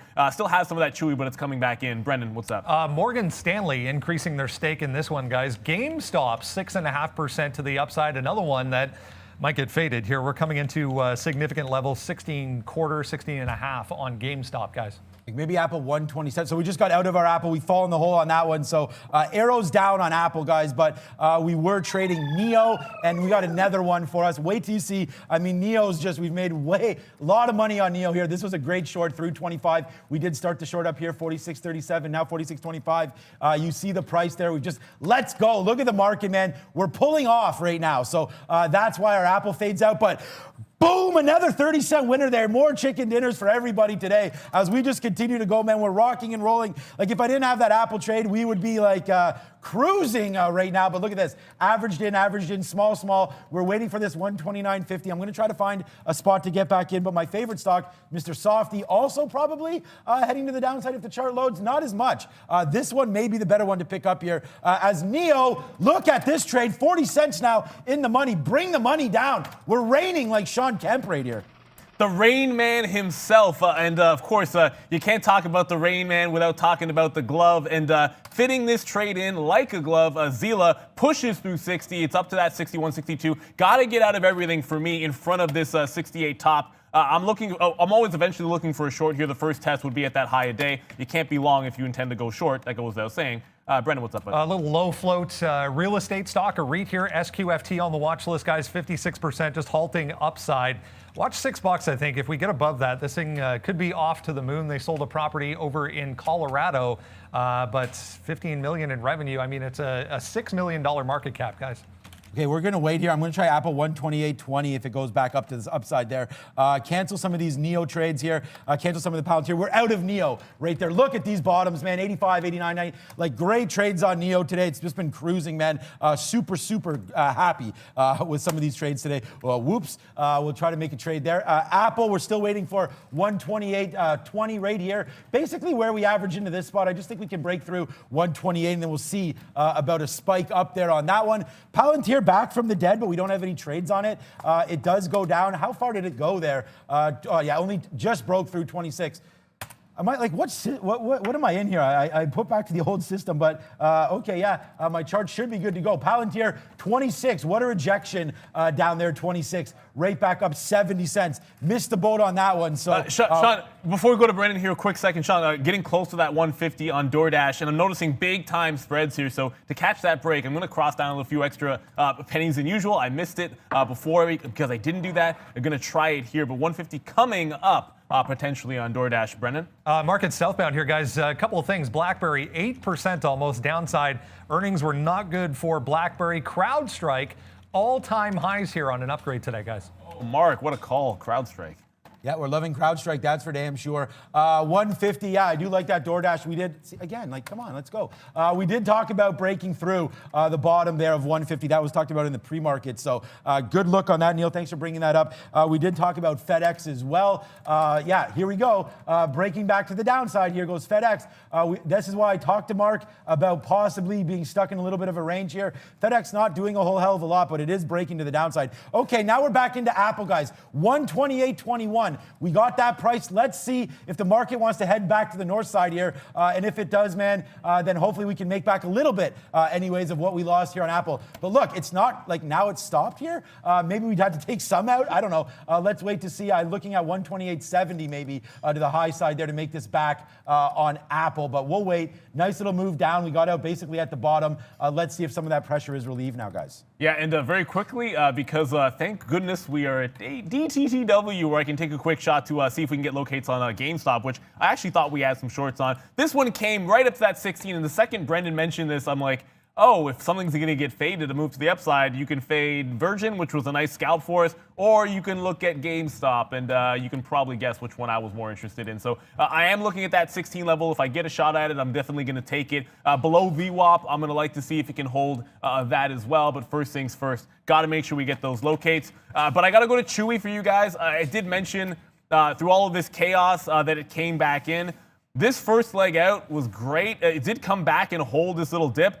And then I did not get out. And I talked about 103 potentially. It got to like 102.72. Probably a little bit greedy. I was trying to get some out like between 75 and 80 and then missed it. So if we hold this leg here and get back above VWAP, probably not a decent place to add back in, re-up, I should say, and then tighten the stop up. So maybe move the stop to like 101.50, add some shares at 75. But first things first, it has to hold my 101 area in the first place. That hasn't happened yet. But the test is coming in right now in Chewy. Looks like they still want to, unfortunately, sell Apple here, so we're going to have to wait for that. I'm just going to give it basically a 128 break, like down to I'm trying to wait, but I'm like, all day I want to buy the thing. Or so, yeah, so 127.90. We'll take a shot on it and see. We have already took one shot and missed on Apple. It was a small little average in here, trying to defend that 128 level. It doesn't, and then it breaks, and we take a small hit, 60 cents or something on Apple. So we'll wait to see. Yeah, exactly, less, I think, than that. We'll wait to see on that, though. But here we go, coming back upside. I like the chance for it to go, but we're not going to lose our day on this. We've already crushed Neo. What's up, Bren? One that's been strong this week, guys. Come off the past couple of days, I guess, but 3.5% here for Snowflake again. A couple of upgrades on this one, back towards that 340 area for Snowflake. Yeah, buddy. So I did finally get into GameStop, and look, obviously, as fast as I was mentioning to you guys that I wanted to find the locates, we were able to get there actually really cheap. 1 cent a share. Oh, that's almost free. Either way, I'm going to play off of like a 70 to 75 area here, just above VWAP. It showed some immediate rejection of 16. I would revisit that price if we get a chance at it. Just to go back over to CrowdStrike, of course. I mean, wow. We just had Mark on, of course, and he mentioned this, talking about the SWI hack. And it's just an unbelievable run. Probably should have just bought the second he opened his mouth. That would have been a good call. 200 current top. Well, sorry, 199.20 current top. Let's see if it has a shot to get there. The first fade in GameStop is unlikely to be the last, but if it breaks 75, I got to get out of this one. Gonna have to take that hit if it comes. I went long in Zila because of Next ID, what happened yesterday early. But then, of course, I still short Next ID. And don't take the long break on NXTD. What am I? Oh, you got to be kidding me. So the Zila break worked, and then exactly the same type of breakout happens on Next ID, and I should have had it. Here it's testing the pre-market level right at the pre-market 150 at 8 o'clock. It just flushed from this price. So if it gets through there, it could be a secondary break. My first look is if I can get a tight stop short, gonna take it in front of 150. And there it is, guys. Nice. Look at this Snowflake trade. $3 right there. $3. Let's go. Let's go, Snowflake. Long 340, Princess. Up to 345 there. Took out half right there for $3. We just go to 345. So here goes Mr. Snowman to the high side there. Let's see how high it goes exactly. What a move there on Snowflake to the high side. Wow. Making my Apple trades get dwarfed by this one. But Apple, we just falls back down. We're still holding a small piece, but not a great one there. Snowflake from yesterday, if we can go backwards, nothing here yesterday, but there was some resistance. No, we got to look back to a daily chart to get this high on Snowflake, but here we go, guys. Great out there at 43. Let's not let this drop too much. We'll give it back to like 39 here, I think, on Snowflake. So make $1. See if we can't somehow lose 2 on this one, but Snowflake, man, just ripping up. If I could take $5 on this, I may just do it. And then, like, look at this, Snowflake. Great trade right there, guys. $3 in the money. Let's go. Let it snow. Let it snow. It's the pun race itself, my friend. Snow to the upside. I don't know, whatever. The snow comes down, the stock goes up. reversed at 150 on next ID, but look at the pre-market high at 158. That's why peppering out of half of it almost immediately here. If it dips below this buyer, this 20,000 share buyer, give it a couple of cents. If it immediately fills the gap back up, I'd look to maybe jump back in. But this stock, you know what? I'm just going to take it out there. I see this layering up of the offer. And if I can get out of 51 right at 50 when I see it happen, I'm just going to take advantage of that liquidity. This feels like it could crush back in after a rejection of that pre-market top. So a couple of shorts, make, lose, and then make on the long is exactly what happened to me yesterday. I will not get in short again until we're consolidating below 150 or maybe even a parabolic move up to 2 where there was a great reversal on this stock in the afternoon. Palantir not really doing anything. Okay, so we're 3 for. Oh, Snowflake does come back down and we get out there. Oh man, we got out on a 340 break. Now it's all the way back up. Missed some money there on Snowflake. Hopefully you had that with us and still held it, but it does break 340 and I get out at 339.32. So damn it, we had Snowflake to the high side for $4 there and we didn't take it, Brendan. Greed is one of those things. Indeed. We mentioned this one, guys, in the pre-market, along with that Velodyne with news on the LiDAR side of things. This one got up to 585, turned on a dime. Pretty hard rejection there from all-time highs. Microvision, MVIS, guys. Oh, Fubo, this stock is it's crazy. It's almost like FUBAR, how crazy this stock is. It shook people out if it broke that pre-market low. And we talked about watching out for that type of a trade, but you see what's happened in the last three sessions here. I don't want to stand in front of this train. I might do so in the afternoon, but it's got to be some kind of a pullback to get involved in laser. That stock is looking pretty interesting as well. I want to quickly, if I can, just because it had a harsh turn on Zila, and I did say, gotta get out in front of pre-market top. My last exit point here at 64, all the way back in to that breakout. Well, not quite to that breakout price at 55, 56. If it bounces off here, I would still look for an opportunity to maybe stick to the long side. There was some serious support at 50 cents for a penny stock. It's getting close to where I'm going to dip my toes into Apple here. I wanted to dip by in the afternoon, but it looks almost too good to not try it here around this 127.50. I mean, it's a psychological level too. It's our losing stock. Oh my goodness. Today is that one. But look at NEO, guys. We did go short and then long, and then now we're still on snow there. But here's NEO. Good trade. This was a very, very positive trade for us today. That is NEO. It doesn't look that great here, but you can see a nice little long off the open. And then these, if you're just joining us for the first time, the purples on the chart are shorts, and then these reds are getting out of any long. So if you ever see that, the reds are the sell button, and the purple is the short sell. So, okay, NEO 46.73 coming into play here. It's just going upside. Let's take a 46.75 break on this one. NEO just keeps ripping higher and higher and higher. I would like to get a pullback on it, though, but right now going higher side here is NEO, guys. What's up, Brad? Palo Alto, Pan W, just saw multiple upgrades on this one, 2 or 3, 5% here, all-time highs at 350, guys, for Pan W. Also that SQFT we were talking about, reopened, immediately halted again. Be careful with that one. Very, very low float. Yeah, I mean, certainly always be careful with those low floats. Virgin Galactic, I said I was going to play off this one a little bit at 25, but I did take the shot on the way up here the first time, and that was shy of that. It was a nice little scalp trade. When it breaks this hard, immediately, it doesn't even get to view up on a retrace. I do not put the 25 trade on, just trying to be a little bit extra cautious here. It is starting to come back in, but the squeeze is in play. I've joined the party over in Apple. I'm going to give it to like 127.25, and I'll dig in a little bit deeper when things calm down. It's still before 10 o'clock, so I don't want to get too overzealous with some of these plays, and I wanted things to shake out a little bit. Going back over to Next ID, however, in small cap space, maybe I should have held on to that long. You saw me get out when 150 broke. Now we're making some fresh, at least highs on the day. In the afternoon, 175. This was a great turn, this secondary turn at $2. The first one I actually had in the afternoon, but remember, I lost on 150 yesterday, short. That's why I was thinking about that long breakout. If it gets to $175 in turns, it might be worth a shot. But this stock going crazy and parabolic 2 days in a row. Just this time it happens a little earlier. Okay, we're going to go AMD, NXTD. I know that was a rough rider yesterday, but hopefully today, treating everybody a little bit better. Those ones do. What is the volume on that right now, anyways, Neil? It's only 24 million, which I actually thought it'd be more than that given yesterday. Yeah, I thought it'd be a little bit more than that as well. Luck and Coffee, guys. We have this break at $8 here. It's at $8.25. Just wish we would have held some more shares. Got them all out at the 5 spot there, but Luck and Coffee with a nice little 23-cent winner and still climbing. Give it to us, Brad. Another one going here, guys, so far this morning. FireEye, FEYE, 5.5 and change percent here. Back above $15, if you remember. That was a huge level for quite some time on the support side of things, going back a month or so ago. But FireEye having a nice move.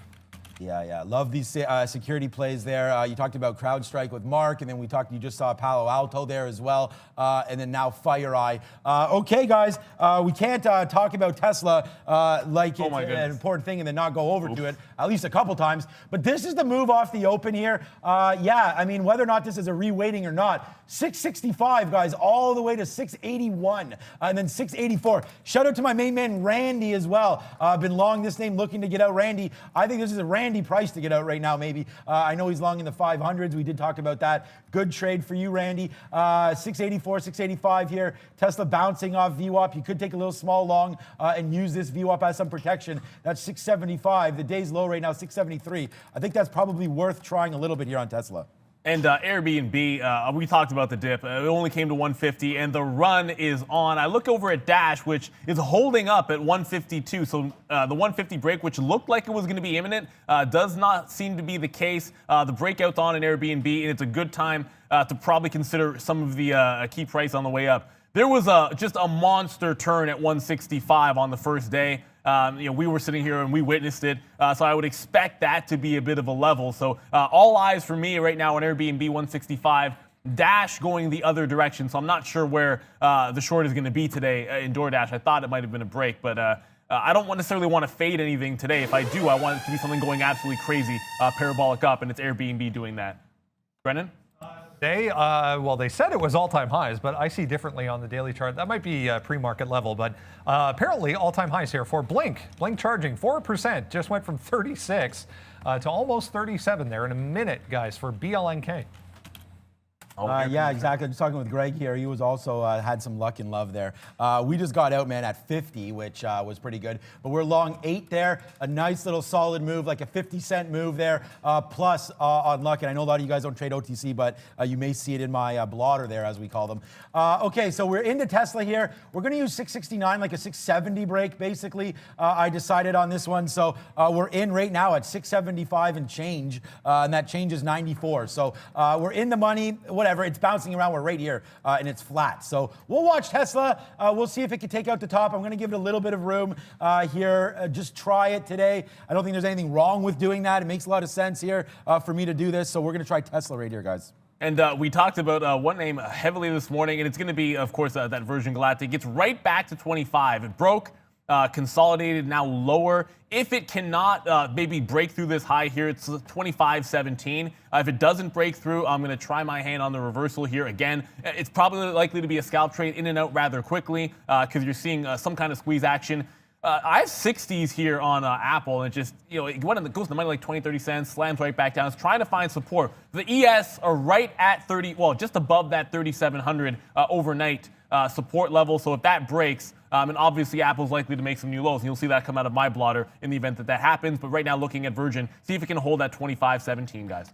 Okay, good. Yeah, I love. Oh, yeah, and you guys want to talk about a play? I mean, just hit the rewind, guys. I said Virgin was a buy down here, right? I said put it into your long-term portfolio. I said you could be picking some up. I wonder if anybody did, because look at this, straight to the high side. I tried to get some 2250s this morning in my own account, but it didn't go down that low. Look, when we were here with Mark Roberts, I said that this 23 was a great spot to start nibbling in. So welcome to 10% right there if you did have that one to the high side right now. Good on you, but just watch out there. Space still down, but I do like this name, especially at that 50 period moving average.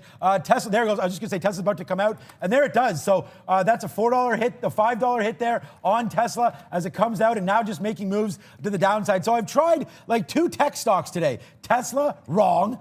Apple, wrong. And so we'll just wait to see now what's going to happen. Snowflake's been a great one for us today. Luckin Coffee's been a great one. NIO's been absolutely fantastic as wow.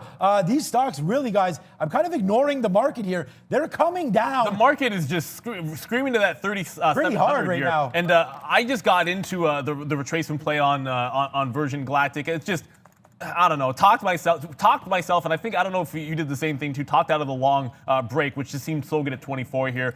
Either way, if it holds this top, I like a VWAP type retracement, maybe 24.50 to be less aggressive because I like the bullish take on this stock in particular. So I'll definitely get some out in front of 24.50. Brennan, what's up? Big moves earlier in the week for solar stocks, guys. We had a couple of days kind of pausing on this group, but CSIQ just popping up here, 7.5% again. It's already gone 41.5 to 44.5 this morning, straight higher. Canadian Solar there. We can check that out. I'm just trying to see what's moving. Fubu's moving.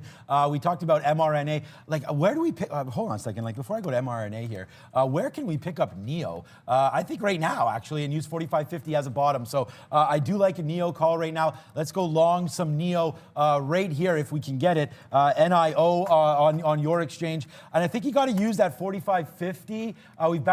We bounced off there a couple times. I had an order there earlier, canceled it, but 45.50 looks like a good spot here. Let's go a little bit long now, NIO, and see if we can't hit that. So right now, there it is, 45.83 now, long NIO. There it goes. Nice little long, 10 cents right there immediately. We're going to wait to see what it wants to do, though, here. 45.83, we're long NIO. Let's see if we get some backside surprises up to VWAP again. But right now, boom! We just did it again. Spin that money. You guys wanted that early. And there it is now again. NIO, we just continue to just murk this stock, guys. Murk. I like it. We know that term. Tesla bouncing off of an opening range bottom here. So, like, 666, apparently, I was mostly joking about that number when I brought it up, Sean, and 666, I guess it's a thing. Something about Tesla and these weird numbers, but that's obvious support that it just bounced off of twice. If it breaks it to the downside, file that one away for the afternoon if you're trading it. That could be an interesting one on the way back in if it comes, Brendan. First down halt on that SQFT, but just an absolute halt fest so far on that one. Just tread lightly, as I mentioned. This one as well, more security action. McAfee, guys, haven't talked about this one really since the IPO, but volume alert just going off here for MCFE. Wow. So we'll slay some kind of dragon here. Hopefully, well, I should actually get out of some shares if I can on Apple. But I like the dip is at 127.50. It's holding up so far. The ES did break 3,700, but Apple held the low. And then, as we're bouncing back to that 3,700, I want to see if I can take some profit because Apple showed a little bit of relative strength. But you got to play a bounce here. And I feel like if it gets even crazier, I'm probably going to be taking shots on this one. And I think certainly the afternoon is going to be a different story because you have that closing imbalance. But if we can get anywhere close to VWAP, I think it's going to be a fantastic shot here in Apple. Virgin Galactic. Basically flat for me. It's having some trouble rolling over, so clearly the squeeze might not be over with here, so I have to tread a little bit lightly with this short when I was thinking long today. What? Crazy, guys, crazy. Yeah, NIO right now, guys. Hot dogs for everybody as it just keeps on going. The party continues over on this side with this name. We've got out of 60% of it right here, all at 46. So this is long at 80, actually. What's my price? 81s. It doesn't even matter. Like when you're making this money, whatever, we'll take whatever pennies we can get. Upside right now, and as you can see, bang, we bought it back last time it was down here, and then we take some more off. Upside right now, and NIO continues to go and making heroes of all of us who are long right now on NIO. So we'll continue to watch that one. Other than that, man, not really doing too much. I like an Apple 128 break. If that can happen again, we'll wait for Apple. That's been my biggest loser today.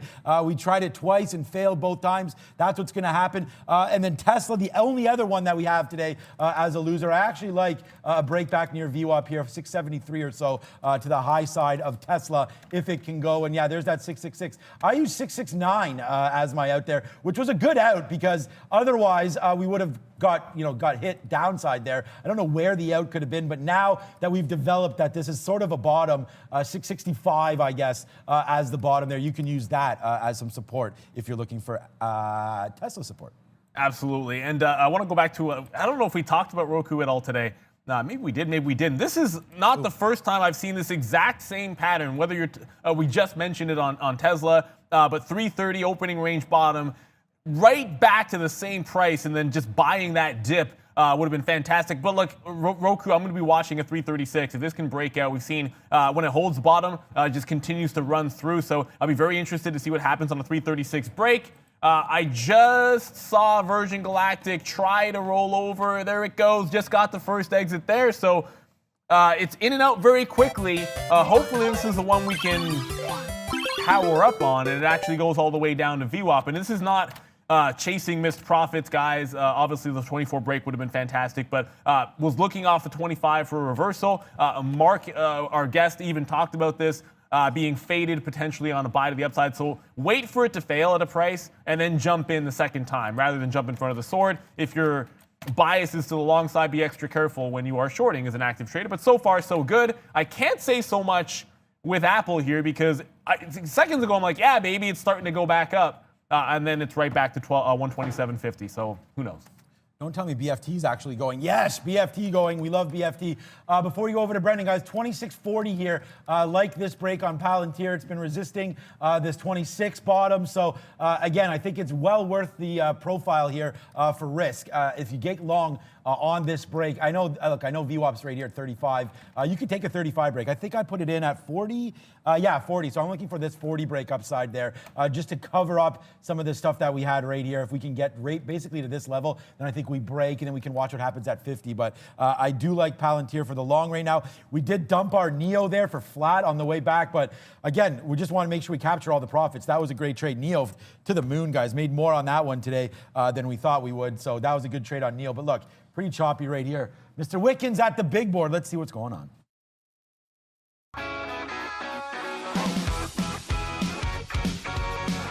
Yeah, 10 o'clock, kind of muted as expected, heading into the big index change coming up later on. But we are negative once again across most of these markets in North America. The S&P, the Dow, the NASDAQ, all back in the red, led by the S&P, down about 0.3%. The NASDAQ 100 is negative, but the composite, you can see, hanging on to 0.5% gain still. The TSX composite here in Toronto, about 0.25% to the downside.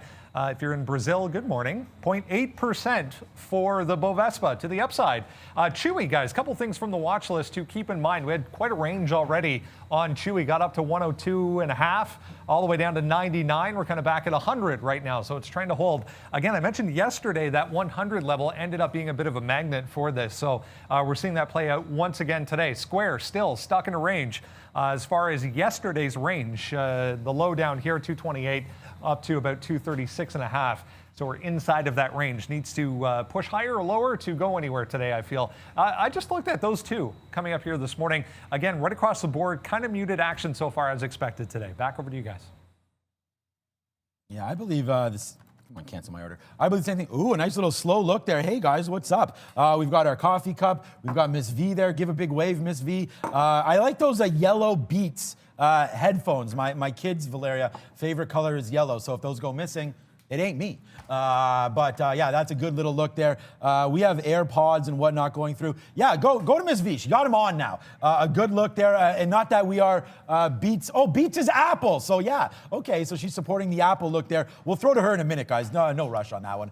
Just keep them on, Valeria. And when they're ready, they will show those off. Beats brought to you by Apple. Okay, we'll go over to Apple. We haven't made very much money at all on Apple today because these are all longs and these are all my outs. So, look, I mean, we preach risk management on the show, and I think that if you're joining us for the first time, I hope you understand that because most of our trades here are very, very managed and by ourselves, of course. I don't like to put on much risk. No word of the lie. I have one negative day this month and two or three in November. I'll double check that because, again, it's all about risk management. Take your profits. The only negative day I had this month is DoorDash IPO day where I was in and out of this one so fast. It was in a blink of an eye. It was literally 10 seconds I checked. We bought the IPO price, and then it broke down below the IPO price. We marketed out and got our first negative day here in December. Considering it's the 18th, that's not a whole hell of a lot. That's not too bad. Okay, so DoorDash 150. We do like that break. I mean, Neil and I have talked about this a little bit. What? It's got to Did it break? Why does it? I don't have it as breaking on DoorDash, but it's still holding that 150. Are you saying it did? Because no, it's showing 150. 147 bottom, but That's got to be a pre-market. Did you find out on your print. platform there, Brendan? Yeah. No, it didn't. It did not break. Exactly. 150 still the bottom. I don't know about that 147 that it's showing here on our print. That could have been, like Neil just said, a dark pool. But here we go, guys. We're going to get into this one. It's just a matter of I've crossed down 50 cents, and the spread right now is 25. So I'm about 25. So I really think, there it goes. It opened up to 40. We'll see if we get it. I don't want to pay like 149s, so we'll pay 149.50 on a break short on DoorDash. That's really the idea that I'm working with right now. Spotify, maybe we talked about that with Korea, but here we go. I'd love to get back into Neo, guys. This is way too choppy, but look at that 45.50. That's held like a charm. So let's get long again and use that as our out. Yeah, I'm about to take we'll see what happens on Apple, but I think I'm about to take the hit on Apple. I should have scalped more out of it in front of 128. I did not, so it will end up negative despite getting the pop. I'm back into next ID here, and look, if you have a short bias like myself, this embarrassing take will happen to you all the time. On a long break, it goes all the way to $1.75, which I said would be the next level, and then I don't even get it at 175 short. It's back to VWAP at that 150 level, so I'll try it here. But the story here for me on next ID will be tighter stops in terms of how far I'll let it go against me. I don't mind allowing like a 47, 48, 49 short, going in the money for 15 or 20 cents and getting an average out of 10 to 15 pennies. But I'm not going to risk more than 4 or 5 cents at a time if I can avoid it, guys, because it's been a pretty strong stock. I don't want to fight it too hard. If I get out of Apple, I'll probably at some point be jumping back into it. Moderna, I don't know how many times we're going to look for a fade in Moderna and then not just close our eyes and punch short. But here you go once again through 140. Big time break there. It's at 135, caught a bit of a bounce. I'm not buying this dip. You can forget about that. No, I've been very, very negative on the vaccine plays for a couple weeks now. If you can just check out Pfizer. So there it is. Let's go. Boom! There's a quick little 10 cents there. Lori, where are you? Where are you? It's hot dogs for everybody now. I like that little dance move. That actually is my dance move. Okay, what's up? I think it was Brendan. The one-finger wonder dance move. MGNI here. It's all about the security names today. Here's another one. All-time highs, guys. Just broke $22 there, which was all-time highs. Look at the volume behind MGNI as well. And just to update you guys, Zila broke that 50-cent mark. I got 49.7, but it's resisting a little bit. Get away from mRNA. I'm looking at one of my level 2s on the other side. So I'll take you back to NXTD, next ID. I'm going to start getting out in the low 140s, start with like 5 cent wins, then go to like 10, 15. Ultimately, there was a breakout, jailbreak at 130 to 135. So I would take the bulk of it out in front of that level and then rinse and repeat.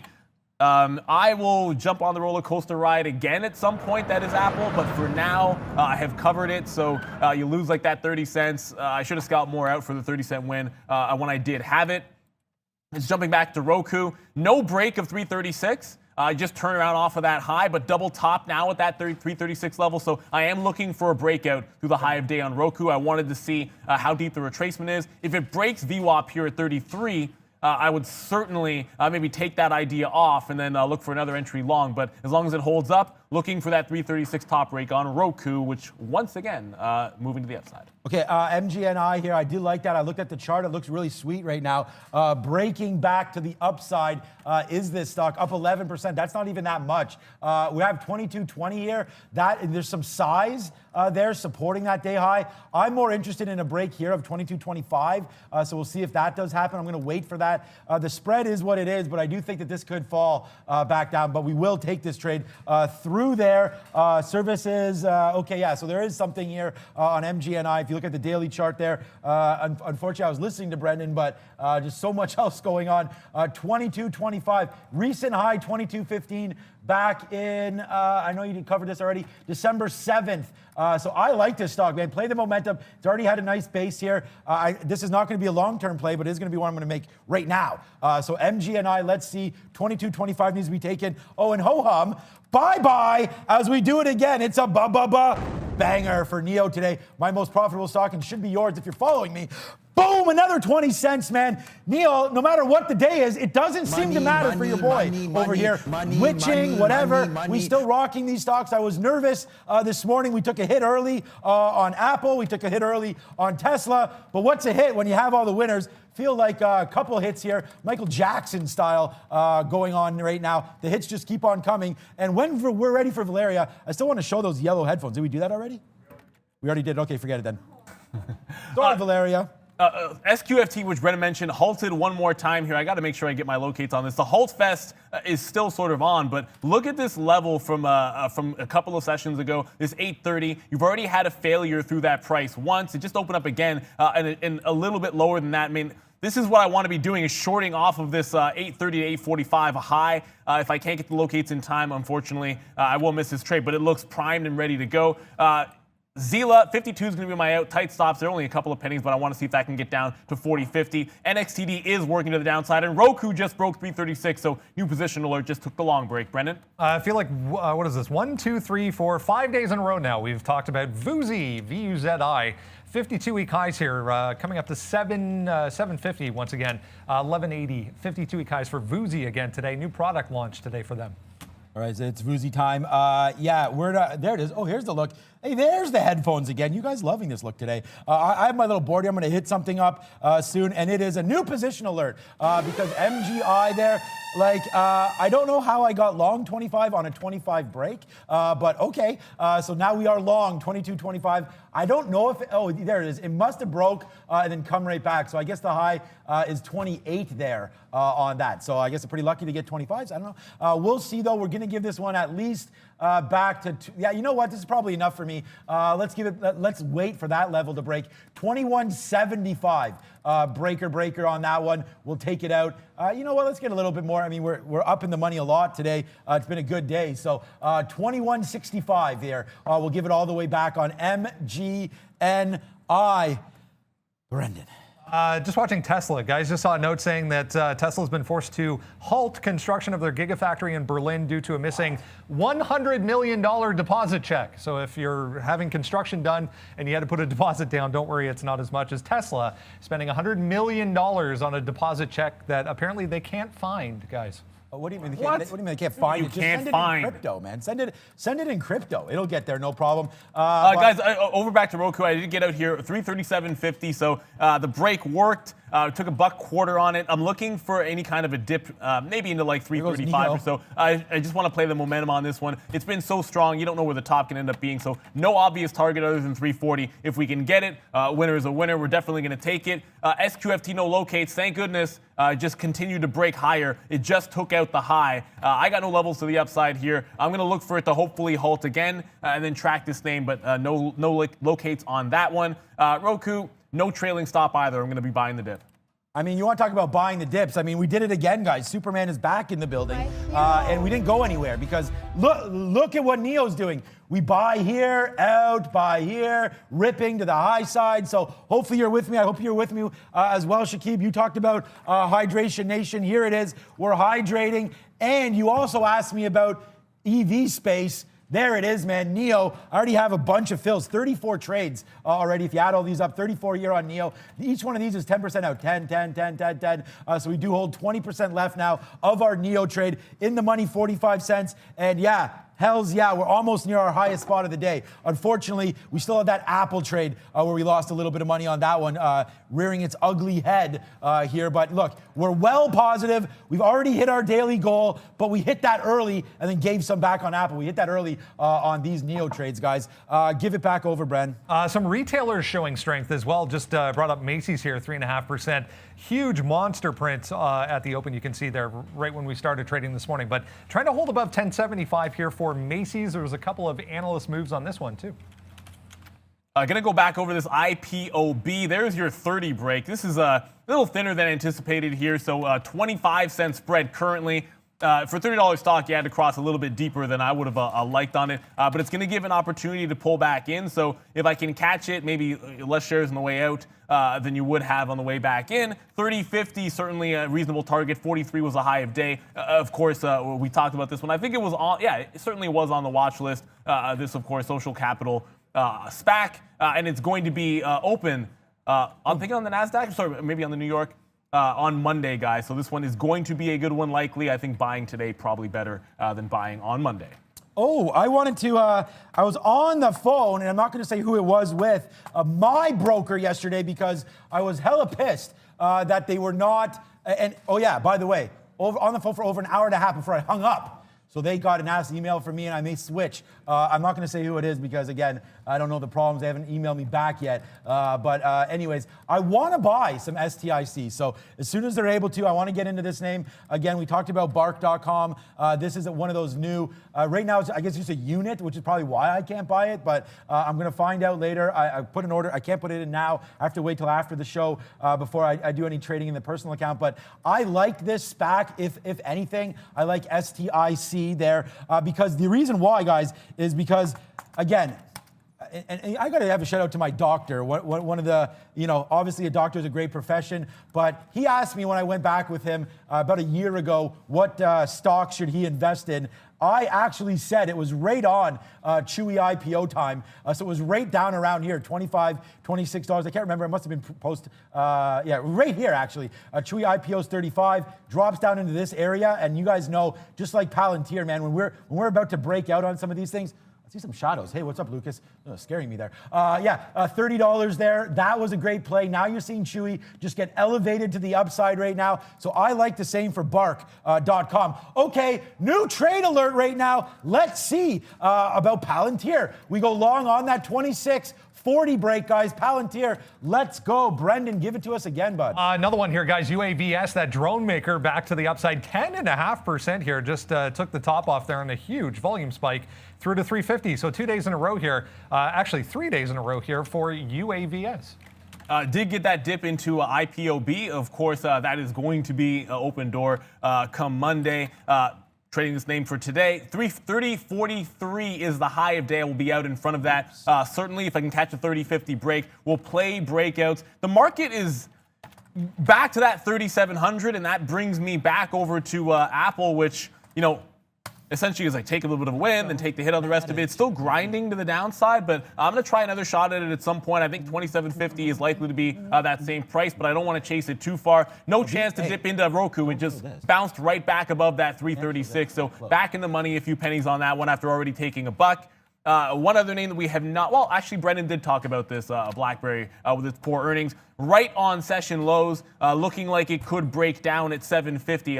Looking at it over here in the New York exchange.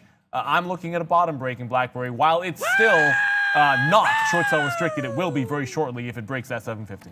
Just an update here, guys. Palantir, bang, through 50. Let's go. We just took some off here at 50. We talked about that. So right now we took out half there, 49s, 50s. Like I said, man, we are very, very nervous about Palantir. So let's take out half there. And it's a small win. It's 7 cents. But we take some out there, actually 48s, 49s, and 50s. So let's average like 6 and a bit cents on half. I know that's not a lot. Now we hold the rest of this name. This is scalping, man. This is what I do.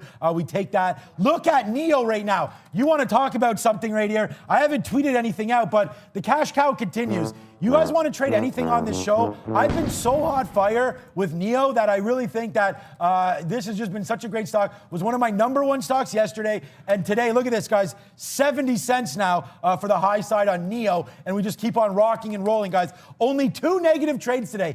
Apple and Tesla. Everything else, man, has been cooked up beautifully today. Oh, speaking of that, we got some nice chicken parmesan tonight. What's up, Brendan? All you have to say is electric vehicles, and it's strong, right? So have a look at Baidu, 4.6%. If you remember earlier in the week, they were talking about getting into the EV space. $200 incoming here, guys, on Baidu.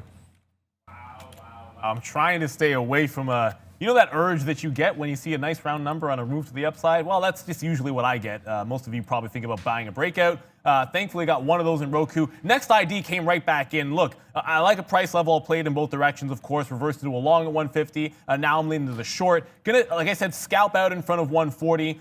You take your 5, 10, 15 average winners. Right now, we're looking at about 8 or 9. If it gets down to 130, certainly got to take more out in this name. The other long position that we do have, of course, is that IPOB. I talked about that 30.50. Just got some shares out in front of it, so we'll quickly take like a 30-cent win there and then hunt for a second break through the high. If it does, I don't have any obvious targets here, so we'll call it like 30.75 or 31. Goes into that range, we'll get out of that one. So another long where we don't want to look a gift horse in the mouth.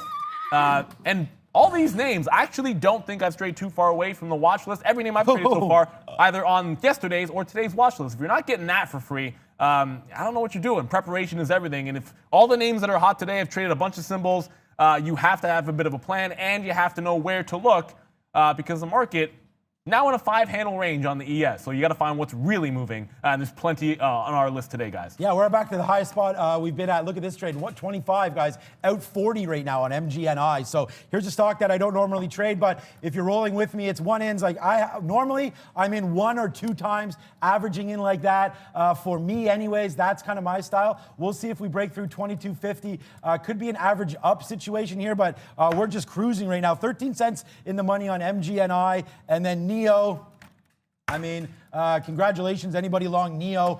This name just keeps on ripping up. Maybe we'll tweet this out. Follow us at Trader TV, Sean, Brendan, and Neil, and our main handle there at TraderTV.live. If you want to send us any questions or reply to any of our tweets, things like that. 46.40, man. Like this is again 70-cent win right now on NEO. 25-cent win right now plus on MGNI, and then Palantir trying to break 50, man. Let's see if it can do that. I don't know. The market's trying to go. I have some orders upside past 50. I'll tell you where it is. 53, right where we stopped last time is where I have an order this time. So we'll just wait to see, man. I mean, I'm excited here because Dash is breaking. Okay, we did not get that short though. Did it break, Neil? No, not yet. Here it comes. Good call. Man, another one. Okay, so I got a bad wick, I think, in DoorDash. I'll give it a little bit of room here because it looks like it's on the bid here and it might go simultaneously with BlackBerry, which also broke the bottom. So I got this short, both these shorts at about the same time, 750 a break, and then DoorDash 150. My price, that's how you get a 150. If my price is 150 when a stock like that is breaking, it means I got triggered early, but thankfully it is looking weak and we'll take the winner. Brendan? Anyone looking at this BEAT, B-E-A-T, which is biotelemetry, they were bought by Philips. So this is a buyout, this B-E-A-T, 17.5%. I think it's $72 cash. I'll confirm that. $2.8 billion deal. Philips, though, guys, buying this biotelemetry.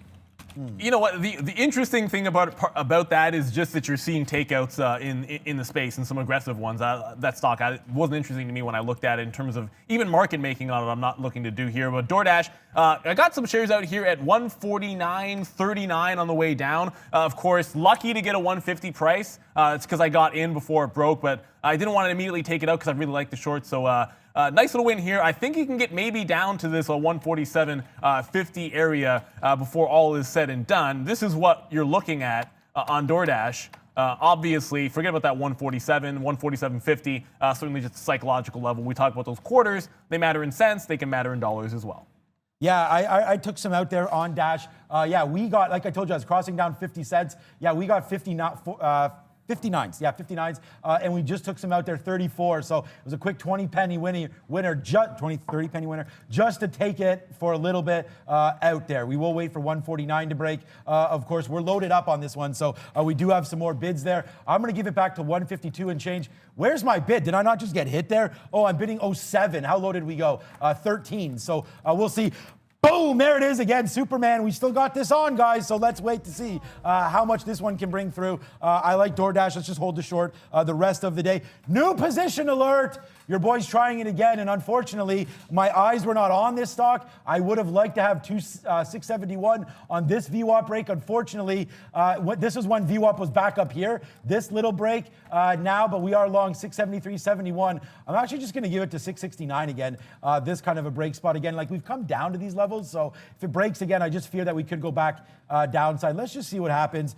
It's not huge risk, but I am thinking that we can get back to 84, 85. So for me, well worth the risk here to hold this for the rest of the day. And DoorDash looking to break through 149. Man, did we give this one to you today, and it was a good one here. DoorDash. Sorry, just broke a 10,000 share buyer, so someone stepped in front of that sword and got cut. I'm going to be buying a dip here in Roku off of like a 333.50 area. So we scalped a little bit for a buck. Now going to reload on Roku as we watch DoorDash just crush all the way to this 147.50. That's rather quick to hit that target.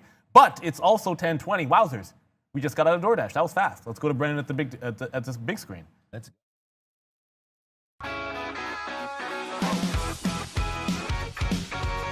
Hey guys, yeah, small cap time, busy day. We'll keep this quick. Couple we were talking about in the pre-market. CYTH, 54% still. 8.5 was the top end resistance area. Chased this one a bit through 750, down to 650. Yeah, that's $1 from the black line down to the low of the day.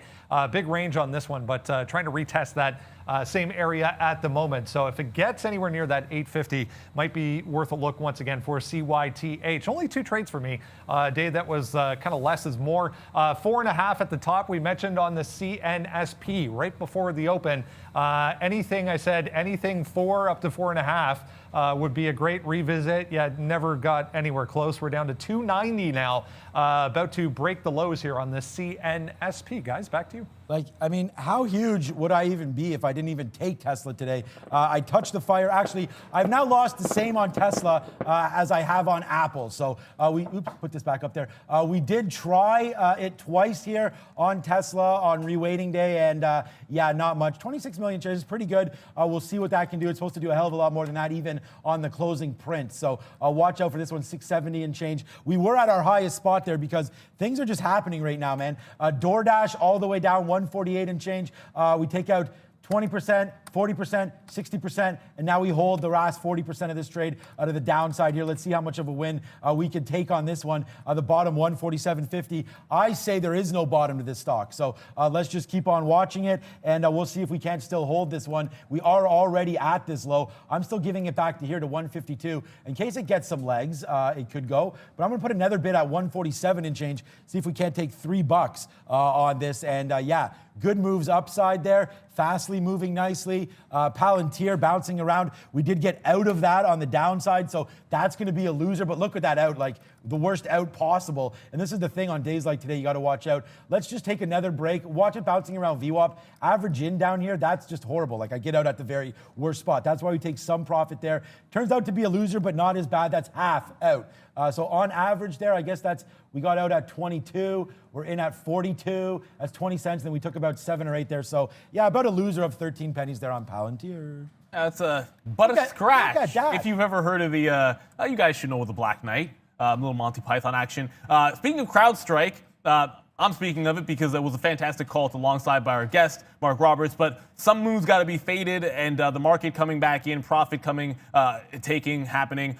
200, right back at VWAP, a chance here to catch a reversal, which I think can get you easily $4 or $5 when risking maybe 30 or 40 cents, but it's grinding back to the upside, and it's a 40 cents or 20, 30 cent spreads at a time. I want to see it maybe test up to 200, and if I get a shot at getting somewhere like 65 to 85 as an entry price, that's going to be the look that I want in CrowdStrike. I did get the reload into Roku, my price, like 335 and change. So CrowdStrike right here, right now. If it resists breaking through this 200, I'm going to like that entry. I have to quickly go over to one other name, guys, because NXTD, right back up to that 150 mark. So holding this 140, this is what it did to me last time, and I wasn't aggressive enough getting out. So I am not going to average into this trade. No way, no how. If it makes a bit of a bottom, I'll just get out if it breaks 152, walk away with what we've already earned on that short, and then contemplate where is a better entry point there. Yesterday, the mistake was being a little too convicted around this time of day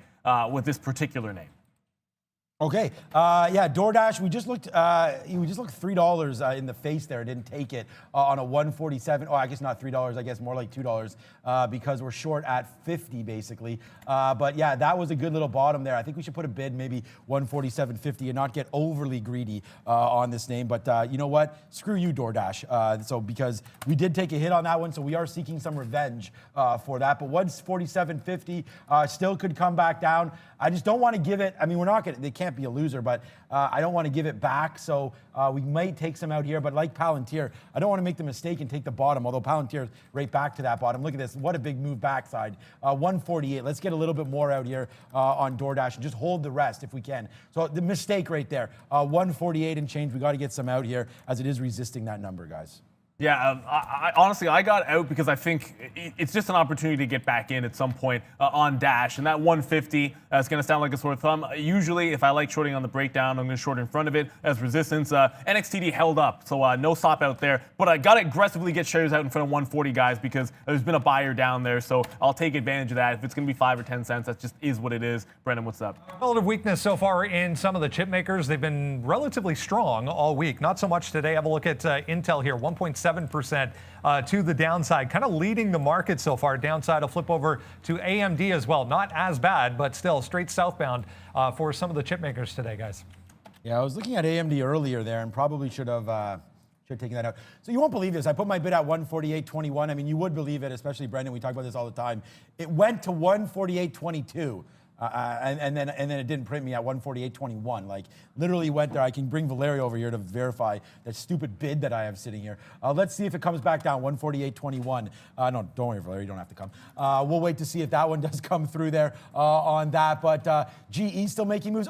One name that we haven't looked at in a while was Boeing. We can have a quick look at that 220. So I'm in at 217. We did talk about that one for a longer term swing play, but it's come way back in. Like we had a nice little win on that one. Oh no, sorry, Boeing. Misspoke there. Boeing, I like it for a longer term play, not a swing play. But we were in, the reason why I'm talking about it, we were in on this 217 right here. Once we did break, it does go up into the money. If this was a swing trade, I think 244 would have been a good out. But now I want to get longer Boeing. I think this is a good story for 2021. There has been a lot of talk about Boeing recently. We'll see about their 737. There was slight issues with it, I guess.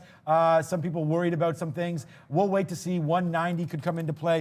Okay, DoorDash, now's your time to shine. Like, hit me. So I'm there. Let's just wait to see what happens at 21. MGNI, though, breaks now. Look at that out, guys, 66. You don't get much better than that on this stock. MGNI right now today, like, I'm trading everything. Tesla, Apple, whatever the heck MGNI is. DoorDash. Oh my God, DoorDash stopped again at me and I don't get out again on DoorDash there. You saw 25s on the bid. So I got to just change my price now. What's up, Bren? Mereo Biotech, MREO, 66%, just broke the day high there on a huge volume spike. They had a licensing agreement with a new collaboration with another company for one of their products, but a very small one as well. MREO. Valeria is watching what's going on over in Europe. Just about, almost an hour left in the session over in Europe. V, what's up? Hey Brendan, European shares are mostly negative on the pessimistic prospect of Brexit. IAG trading in London is down 2% after it agreed to buy Spanish Air Europe for 500 million euros. Back to you. Yeah, I was noticing some of the airlines here a little bit weak off the bat this morning as well, guys. I'm going to do a bit of a backflip here. Roku, nice bounce off VWAP. So we talked about the break, double top 336. We talked about a VWAP bounce. We're able to take a couple of bucks on that trade. Still like to see if we can't get to that 340. No guarantees with any of these trades, but if we make a break of this high, 337.50, I mean, technically 73, but if we can retake this level to the upside, I really do feel like we do get that bit of a jailbreak. We talk about relative strength and weakness all the time here, and Roku has been relatively strong for quite some time. So a nice one over in Roku. I did want a shot at Airbnb. Now, we talked about this, of course, DoorDash weak yesterday, Airbnb on a bit of a run. I did want a shot here at the long off of 150. We didn't get it off the open. It is getting back to that price now, so much the same way that I'm looking at Dash coming back to 150. In the other direction, Airbnb coming back to 150. So who knows? That could be long one in front of 150 and short one in front of 150 all at the same time if Airbnb comes in a little bit. Yeah, and then again, like this is the thing, like I knew things were going bad for me on DoorDash. I'm still going good for me, but when it bounced off my order 3 times, like this is both, like I'm at 21, it went to 25 3 times there, or twice. What is this, a 1 minute chart? Yeah, twice, and just rejecting my order. But we're still down there. I'm giving it back up here to 152. So maybe this could be a loser after all. We'll see on that. Palantir, we're in and out of that one. Small loss. We'd like to take a little bit more trade on this, but look, guys, it's not moving. So I can't even do anything with Palantir. Like this is what it was doing yesterday. I said we'd look for a level. I thought we had one there, and we did, but then it stopped at 50. So can't can't do anything with that. MGNI, we talked about that. I did want to look at Microsoft. This is a good one. Just check the bottom. You can see all the profits that Neil and I are throwing down today. Microsoft, this is a good little bottom, though, that I look at you, Mr. Softy. 27, we could take this level out. Ooh, this is not bad. This is actually a 218 level right now on Softy, so that's not bad. Yeah, let's go long on a 218 break here. I actually really like that one. I think the NASDAQ comes back here. There has been obviously a lot of talk about the reweighting. It seems like a moot point. There was a nice move to the downside. We know that there was selling in NASDAQ names, so that makes sense here. Maybe we have a bottom. Trade the best, trade Softy, 127, 218 break, we'll baby long it, and then if it goes even further, I like even more through 20. So let's take a little bit, 218 even, and then we'll watch 218.20. DoorDash fighting, man. It wants to come back down, so let's see if we can get our 128. I'm not even moving the order because right now it's like just part of it. 148.21. I have a grudge against this stock. Yeah, well, I mean, I have a bit of a grudge against NXTD, so I'm going to do a bit of a backflip. There you go. These animations finally match because when I had my last COVID cut is when we made a bunch of those, Rob, and as you can see, I've got another one going on here. I said I would take more profit off in front of 140 if you gave it to me on NXTD. Just going to have to do that. I have just under half the position left. I wanted to have exactly half if it broke 140. That's probably not going to be the case given the strength that it's shown relatively. So I'm going to throw a couple more bids down here, maybe have a quarter to a third just in case we can get down to that 130 mark. I never got into Dash, back into Dash, I should say, in front of that 150. It turned around on me, not able to get the execution. And apologies for ignoring this stock. I talked about the break at 750 on BlackBerry. Here and said, get it short before it goes short sale restricted. It is now down 10%, so you can't hit the bid. But I'm on that bid, so you might hit me. I just got some out there at 742. If it breaks 740, I'm going to be looking at those quarters as the next target. I'll probably only have a third left if it breaks 725. It's already come 10%. This is not usually a name that would go too much further than that, but it's got a catalyst. That's why we're in it. Brendan, what's up? Just waiting to see if there was any follow through on this, but not so much. Digital Ally, fan favorite here. You can see big volume spike came through there. Looks to be just one order though. $3 up here, needs to get above $3 to be strong, but DGLY on watch, guys. I guess now that I'm out of Tesla, Digital Ally, we'll check that out as well.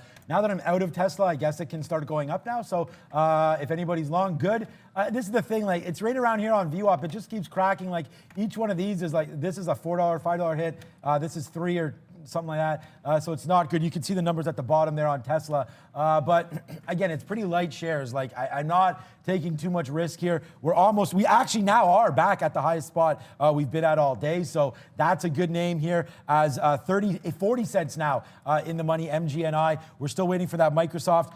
Like, where's my Dash bid? Okay, come on, Dash. Like, you know where I'm sitting. It's just so funny that I'm in the money here, $1 and change, and now I'm just have a vendetta against it. So I'm holding out for 10 cents more on it. Silly me, but we'll see. Hopefully it pays off and we can get that credit backside. Microsoft does come to the downside though on that flip, so it doesn't even go up to 128 there, or sorry, 128, 218 there, so it doesn't move. Now we wait for this consolidation back to the upside. Hopefully we can get that one.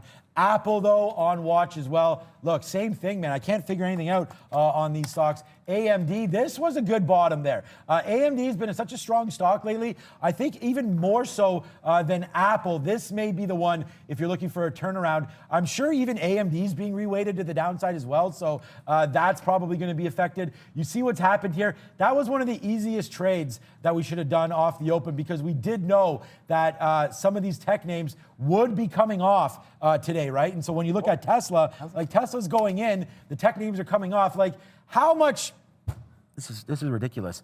How much easier is this trade off the open? Tesla to the upside. That's all we've been talking about, right? And then all the other NASDAQ names to the downside. That's all we've been talking about. So instead, I tried to catch bottoms. Doesn't work, but wow, that trade definitely played itself out right there. So I don't know what else to do, but that made a lot of sense. A lot of people re-waiting right off the open. Not sure what the afternoon's going to bring, but we're still waiting up for that one. Any other ideas, guys, holler at me. I guess we'll look at CCL when we come back. CCL's running, but a CCL is actually the second largest 1/100th of the size of an upweight that Tesla is, but it's the second largest today, Brendan. Another one to look at here, guys. If anyone was wondering if there was a SPAC today, and the answer is yes, there is. Catapult Technologies, which is a fintech, so they're in the e-commerce payment processing side of the world. So Catapult Technologies going public with a merger with this FinServe, which is FSRV. 28%, just came into 13 there and held. So FinServe, FSRV, guys. Continuing its push to the upside is Roku, and Brent, one of our longtime viewers and members of the show, was asking about that NXTD and will I add on a break of 140? I'm skittish with this name. I actually just quickly got out at that 151 break and then reversed into a quick long that I scalped out of. It's just I got burned by this stock yesterday, and I got fortunate to be sitting down when there was a ridiculous turn off of 2 that was so obvious that it was just an easy call, but I only got back to flat on the stock, and it's so strong, and it keeps finding these bids, and it found one at 140. I'm not going to be shorting it through that 140 break. Usually I would. It's either going to give me a shot at 175 or 2, and actually I don't even like the 175 as much if we're going to hold VWAP. I'd probably look at that $2 range. Roku, on the other hand, this has been a fantastic one. I just want to do a little Mortal Kombat action on Roku. Obviously, there was a shot at the double dip. I was never looking at Roku today for the dip buy. There were other names in play. But yes, we were looking at the breakout. We're looking at the dip into VWAP. Now looking to see if it gets to 340. I'm going to get out there if I can catch $5. Definitely going to be all over that. Moderna. Yeah. Close your eyes and short. Twice it's bounced off of VWAP. I mean, how weak does it have to get here? Certainly, I've missed the boat on Moderna today. We've done this on Pfizer, but certainly today, missing the boat because this is as clean a trend as you're ever going to see. No bottom pick for me at 135. If we get up to about 139 or so on Roku, however, and I don't get hit and it stalls at 340, I'll probably trail myself out manually, not to let it come all the way back to VWAP. You can't look a gift horse in the mouth. You got to take your profits, and no one ever went broke doing that. So CCL, we just took, great trade on Roku. Nice to see that one making moves for sure. So we went over to CCL here, and we're going to wait. So we did take some 97s, very small. I took 5 times more shares right here at 90. And then now we'll wait here for the downside, 74, 75. Where's my next bid, just to give you guys exactly what I'm doing? 81s or so down here to see what we do around 80. That might be a little low. Let's change that to 84, 85, and then we'll take some more down here. And then we will get out if it does break. Somewhere around here, 67, 68, we'll get out of CCL if our average in doesn't work. But I'm going to change that last order. I want to bid a little higher than where we're at right now on this name. So let's take some CCLs, maybe 84, 85, almost like right where that dipped. We'll change. I was at 81, so we'll do that. It looks like Brendan. Ooh, that board is like so mixed. I don't like the way that looks, Brendan, but we're going to throw it over there for our sector watch.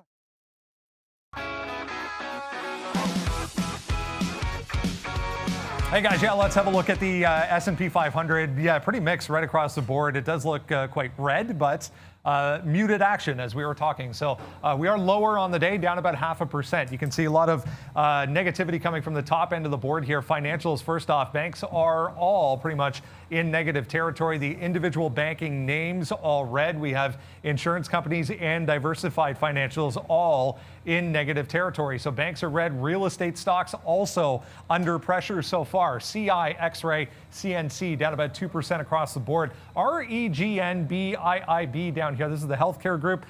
This will change as we go, so just be aware of that. Real estate stocks down here. REGN and BIIB kind of bucking the trend a little bit in the pharmaceutical space, having nice days, 1.5%, 1% each, 2% for PRGO to the downside. So healthcare stocks also under pressure.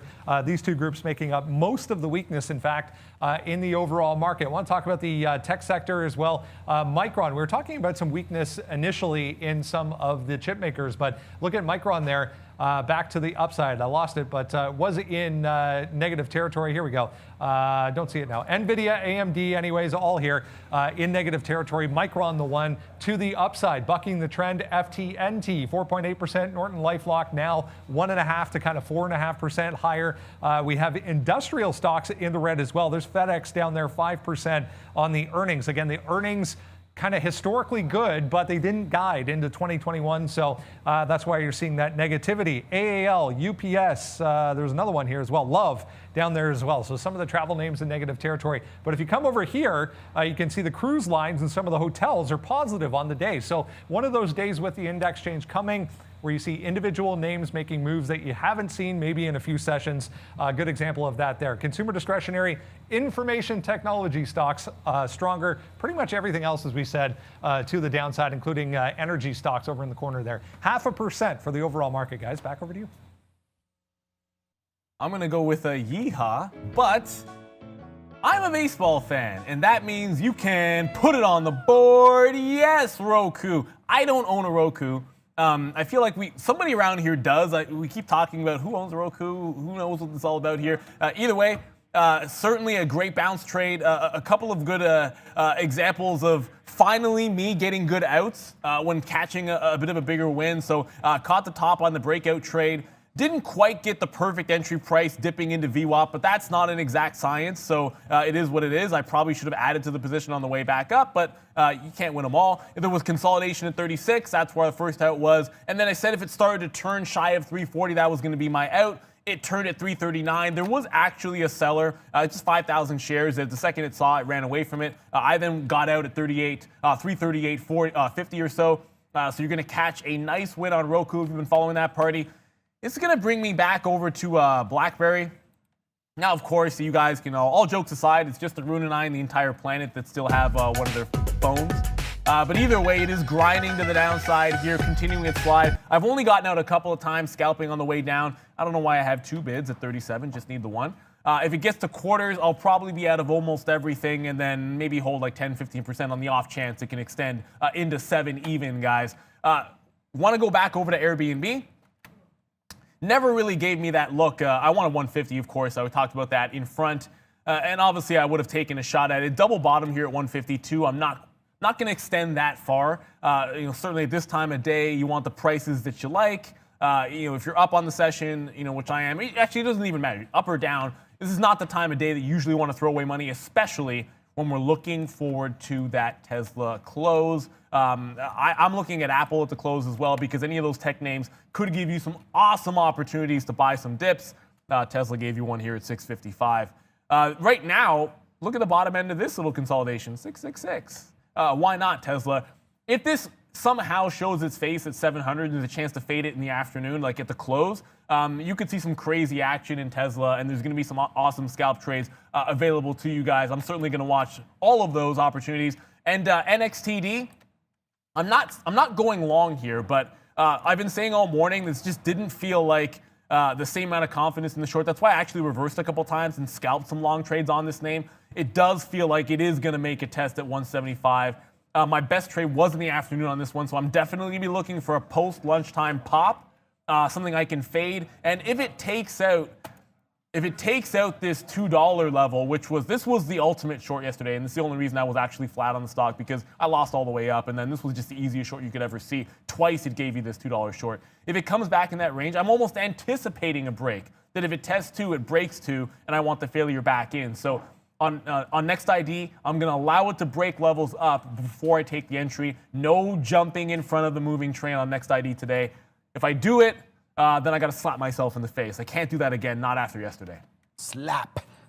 We have a slap in the face thing. I don't know if you hit it. I should have. Yeah, those of you that have been with me for a while or with the show for a while know that we normally have a little fruit salad celebration. But as you can see today, there's something hidden in there. Everything is apples. And then what's hidden in there, Valeria? Do you see?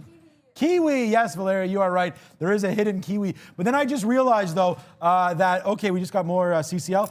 Then I realized I shouldn't really be eating apples. It'll be too crunchy in everybody's ears. So failed fruit salad experiment for yours truly right here. I don't think I'll be doing that for you guys. But okay, so CCL there, as I was gone, it goes all the way back upside and we didn't get any out off of a great little short or long that we were trying to build. But we just take some more shares at 84 like we mentioned.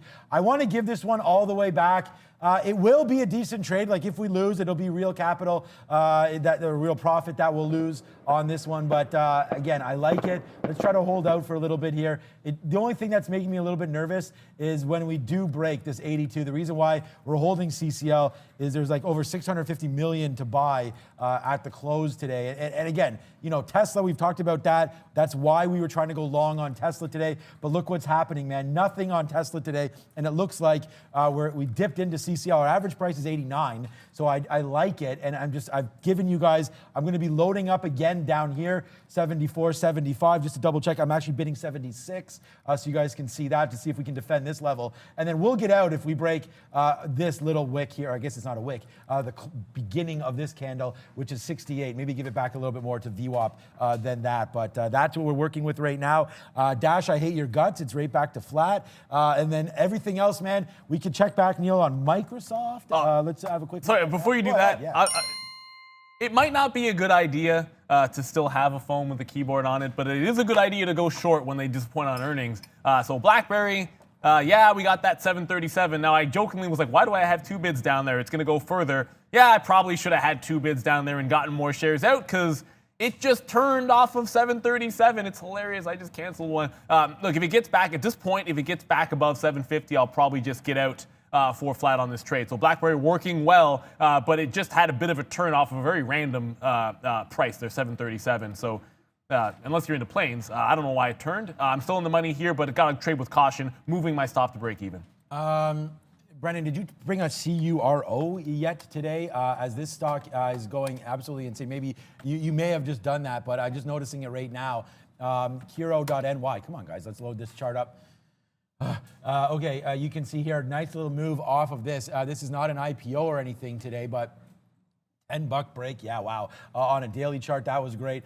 This is right now just to the upside, 1850, just motoring right now, 108%. Look at the daily chart. This is what I'm talking about. Like, what a break that was at tenor there, Brendo.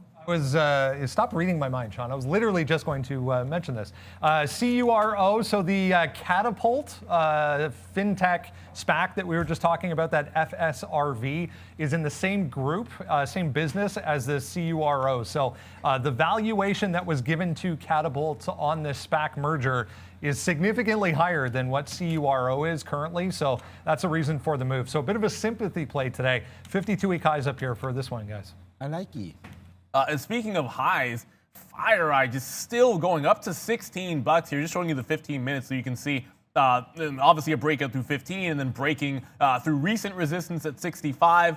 The level 2 looks a little like this. 90,000, well, about 100,000 shares on the offer at 16 even.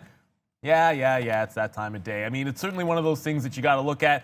Now, there isn't any consolidation at this level, so the only way that I would take a short into it is if you get the absolute best price, which is literally 99s or 98s. That's why I can dip into it and feel like you're not risking, growth-wise, you're probably risking a couple of pennies here, but it's scalp city, between 80 to 85, 80 to 90, I think. Take that 15, 20 cents. This is not leveled off. It is not given a recent parabolic move.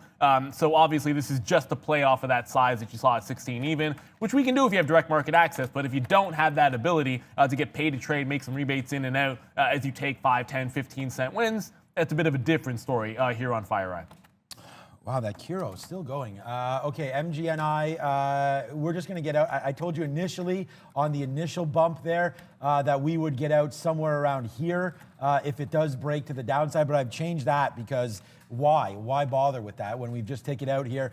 We were long at 25s. We got out at, again, 68 there or so on the high side. So taking a lot of profit. I'm just going to give it back to where we're in. So here we go.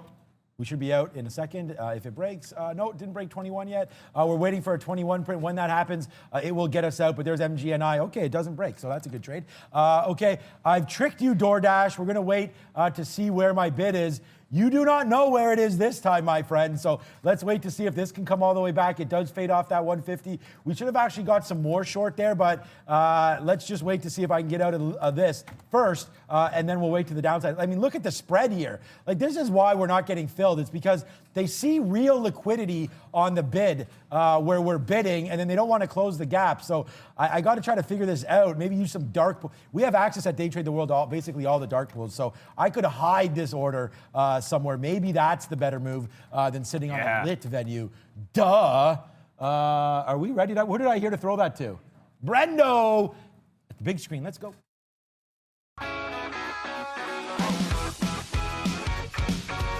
Hey guys, let's go to currency land real quick. We'll have a little bit of an update here on what is happening so far today. We were talking about 2.5-year lows for the dollar index yesterday. Bit of a bounce today, so you're going to see things in negative territory here because the dollar is strong. The euro first off down 0.3. Our Canadian dollar about 0.5%, 78.25 towards the U.S. dollar. The British pound, I put it up on the chart over there because we did get to recent highs above 136 yesterday. Coming in, though, pretty hard here, back below 135 again for the British pound. Still all kinds of concerns when it comes to finalizing any sort of Brexit deal with the rest of the European Union. So the British pound under pressure here again today. A little bit more volatility today. These two typically pop up higher when that happens. Volatility in equities, I mean. So Japanese yen, Swiss franc, both higher. Australia and New Zealand lower. Yeah, finally a bit of a pause here for cryptocurrencies. 22,500 for Bitcoin down today. Same story with Ethereum, guys. Back to you. Man. The hell, Bitcoin. Yeah, it'll come back. I mean, whatever. It's these 5-10% retracements. Yeah, like 2,100 probably going to look. 21,000 probably going to look pretty good there. I still have that fire eye, man. I got one leg out of it there when it ticked down a little bit, but it's still holding that 16 even. Airbnb is just chop central, and if it doesn't break above 155 soon, maybe that test of 150 does come into play. So locked and loaded to catch that bounce if it does come in. BlackBerry continues its fall this time. I take a few more shares out there. Double bid in front of 730. 7.25. It was a line in the sand where I said if it breaks that, I'll only have about 15, 20%, maybe 10% of the position, because how far can it really go? 11% is already a pretty big drop. Look, obviously, I guess it could go a lot farther. I don't know why this is still on CCL. I guess my chart froze, but I'll bring you the daily in just a minute.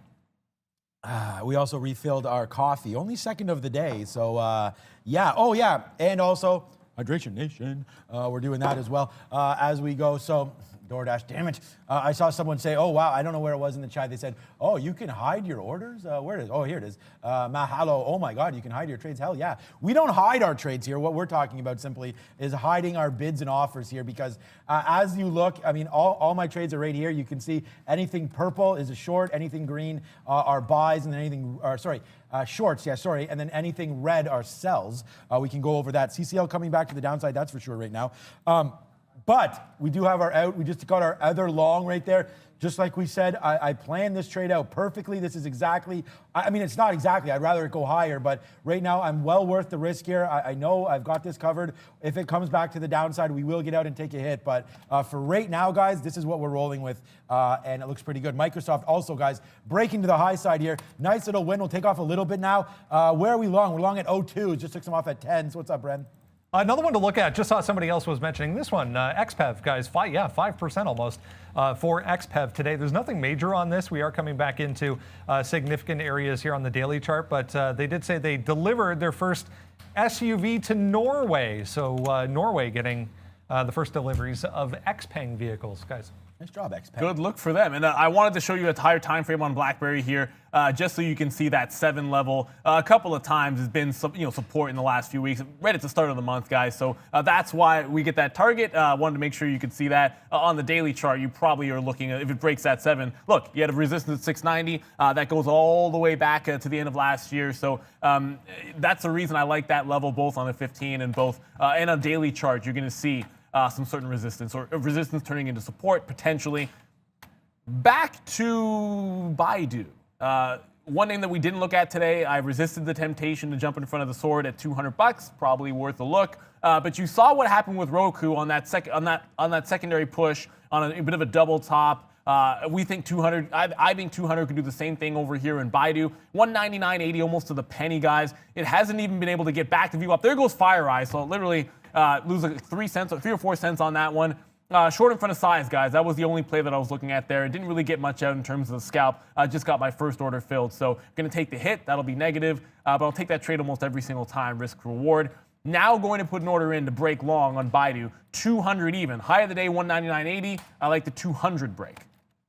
Okay, yeah, Baidu, we've been trading that one a little bit here, not as much as probably we should, Neil. That's been going crazy, Baidu. Great. And look at Microsoft, you want to talk about going crazy? Oops, we did it again on this one there as Microsoft. We just take it out there. What a great trade that was, 218 even long. We just took a little bit more there on a 218.20 break. So yeah, we're making money today, guys, on these names, and including Microsoft. I told you it was our favorite stock. When I'm in that one, it generally is a good name to trade. But again, watch out, NASDAQ looking to make higher moves. So I don't think this move is done on Microsoft. We did have a nice little base there. We got to give it right back to here. Still could be a loser. I don't know. But I think right now we've put some money into our pocket on that one, and we will watch it go. So hopefully that can make us a little bit of money here on a Microsoft long. Right now it says 218.13. That's because we did take an average price. We pretty much were out of everything, not everything, but 13, 14, 15. We got some out there at 17. That was a big trade, allowing us to get some more right now. So 218.20 right now on Microsoft. Let's just see what happens to the upside. But you got to watch out now. ES and NASDAQ trying to go. So let's hold this and see if we can get a little bigger winner than we thought. Yeah, and this Curo stock, actually the first real, talking a real pullback here, ticked above $20, and then a hard dive, $2.50 off the top. Actually, check that, $3 off the top now. So this looks like it is starting to come back in. You do see the news get sold off, so might not be waiting around. If it did, normally I'd be looking for a consolidation play here off of what looks like about 19 to 19.50. But it hasn't really gone sideways just yet. And that's like $1.50 to $2 stop. And that's basically the same room to view up. It's a 1-to-1 ratio against something which is a moonshot into the upside. So I don't like it here. It's going to have to pop back up and give me something a little bit closer to the high of day to jump into a bit of a short if I can. So just the Baidu breakout I think is going to be in play. Sean, Chewy, it is what it is. I bungled this one in the morning if I can, but you don't cry over spilled milk. But I certainly bungled this one off of the 101 pullback. I got some out for the dollar win, and I did not get the rest out when it failed at 103, despite 103 being where I said I would look to get some out. I got trailed out here, basically break even. Now it's back holding 100. So this is one of those higher low situations. The market looking like it's trying to creep back to the upside. You might get a shot here to go long off of a 100 level with a tight stop like 20, 30 cents, which is pretty solid. But the volume is really starting to dry up. That's the only issue with this. I don't see a huge bid at 100, but 100 is a psychological level. I would anticipate having some liquidity. So if I saw something on the bid, I see nothing there. I would probably jump in front of this one to the long side, but no bid on Chewy yet. If I see one, I'd jump in front of it. I wonder if Microsoft will continue to go, and we're going to hit the most appropriate button I can find for this one. I mean, here we go, guys. We were long at 218 evens. If you still have that, it's 30 cents in the money. Congratulations. We just took some off right now. 26, 27s right there to the high side. We are long again through 20, so that's going to be the average price. I think, no, you're going to see 17s right now. And that's just how you know, like, we did take a lot of shares right there on that initial 218 break. We told you about that, so that's been a good one. Unfortunately, though, right here comes CCL, right to the downside. So we are going to get out of this one on a 65 break.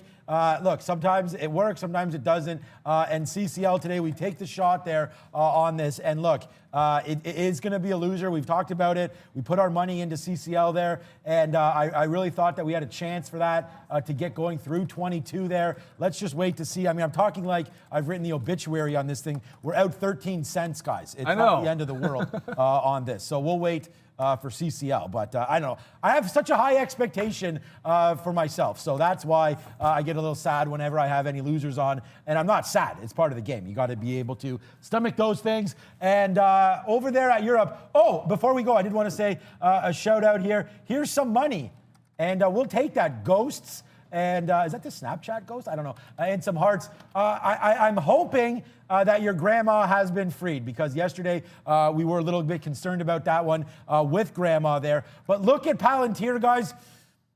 Screw you, stock. We did have that 26.50 40 break.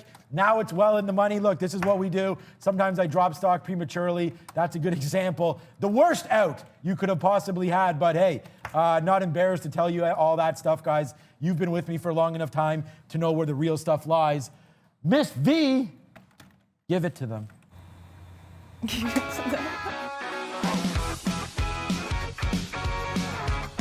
Hey guys, European shares are mostly in a negative territory due to the negative prospect of Brexit. Britain is down 0.17%, France is down 0.33%, Italy is down 0.05%, and Germany is down 0.03%. HelloFresh trading in Germany is up more than 6% after Barclays raised its target price to 70 euro from 62. Back to traders.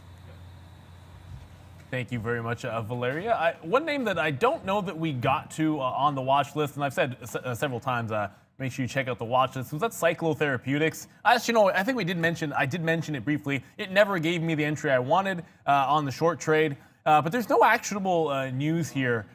So usually it's a pretty good fade. But look at this bottom. You know, pre-market 655, opening bottom here at about 10 o'clock, got to 654, testing the bottom right now. You can probably see where this is headed for me. Yeah, gonna short through this 650 if it breaks. However, and you got to play these things both ways.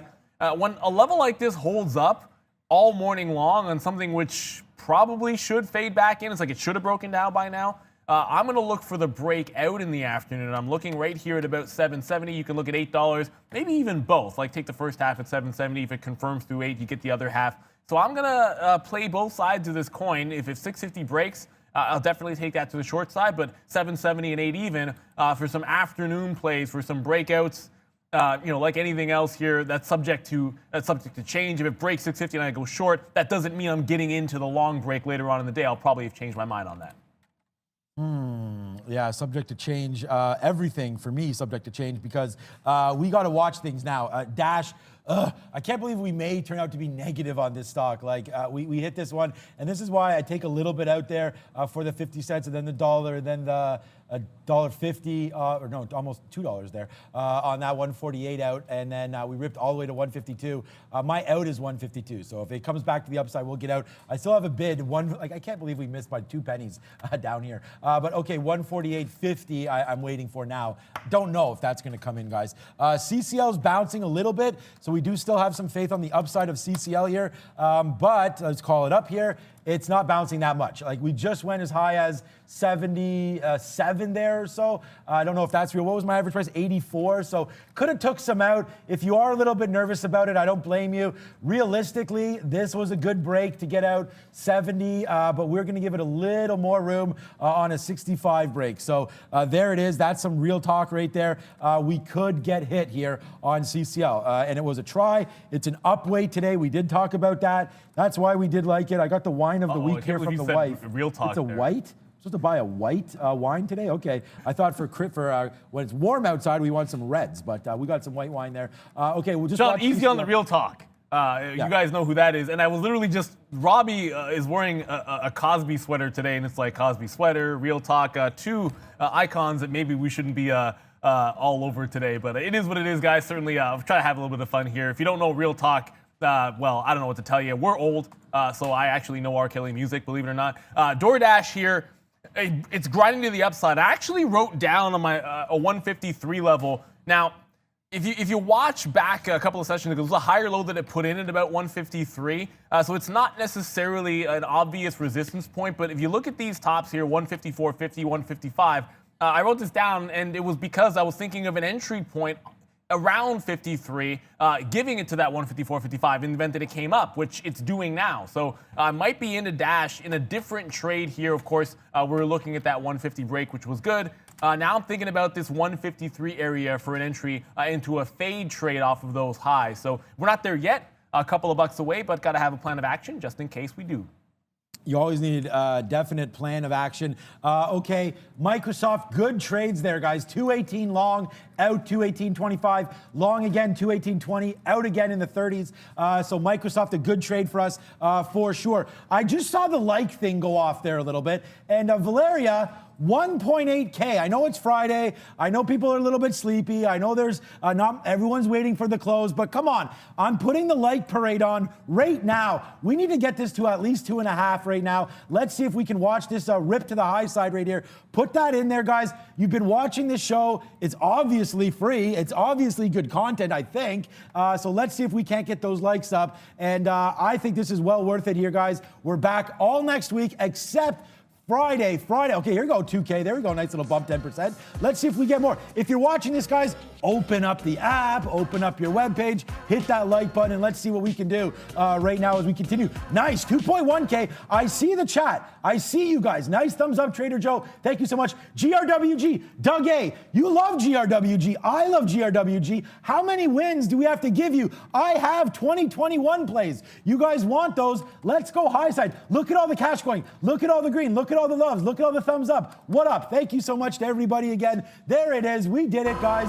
Good little number there, 2.3K. I think we get to 2.5, no problem. I love the love. Thank you so much for everybody. Sean Owen family. Lori, you love the hot dog, so there you are. I'm going to throw it again. Thank you so much, Valeria. Let's celebrate here with a little hot dog cannon as we get right up there. Thank you so much, guys. 2.3K. Let's get going. Share this with your friends. 2.4K. I thought 2.5, Valeria, that we were sort of like reaching for the stars there, but it looks like you guys do love us. Thank you so much for that. There's a nice little ripper there. Thank you, thank you, thank you. Join us live every single day here on Trader TV Live on Twitter. Follow us. Let's go. The best show on the web. That's what we are. Everyone else changing their game. Come step to us if you dare. Let's go. But if you come into King, you bet not miss. That's all I got to say for anyone that does step up there. Sean, you know where that's from. You know I got to love it, guys. And thank you for all of that support. Someone threw a quote in there very quickly in the chat and was like, Neil, do you know this one? And I'm like, I do not know it. So if you, I didn't catch your name. If you want to throw it in there again, I'll see if I can figure that one out for you. I managed to have BlackBerry figured out here, and it is to the south side. So it continues to fall. I'm going to get all out. I already showed you in the higher time frame, 690 and 7 even. That's why we're going to be covering in front of that level. Baidu, I didn't short off 200. I told you guys I wasn't going to, and I was looking for the long break. It did fade. So a bit of a missed opportunity on Baidu. It's going to happen. You have to pick your battles. I decided Baidu wouldn't be one of them. Clearly, that might have been the wrong decision on Baidu. Thankfully, there haven't been too many of them. I just want to remind everybody, I believe we still have this. Is it one or two, guys? Because I want to talk about Tesla here. You're running out of time to get educated on what is the biggest event.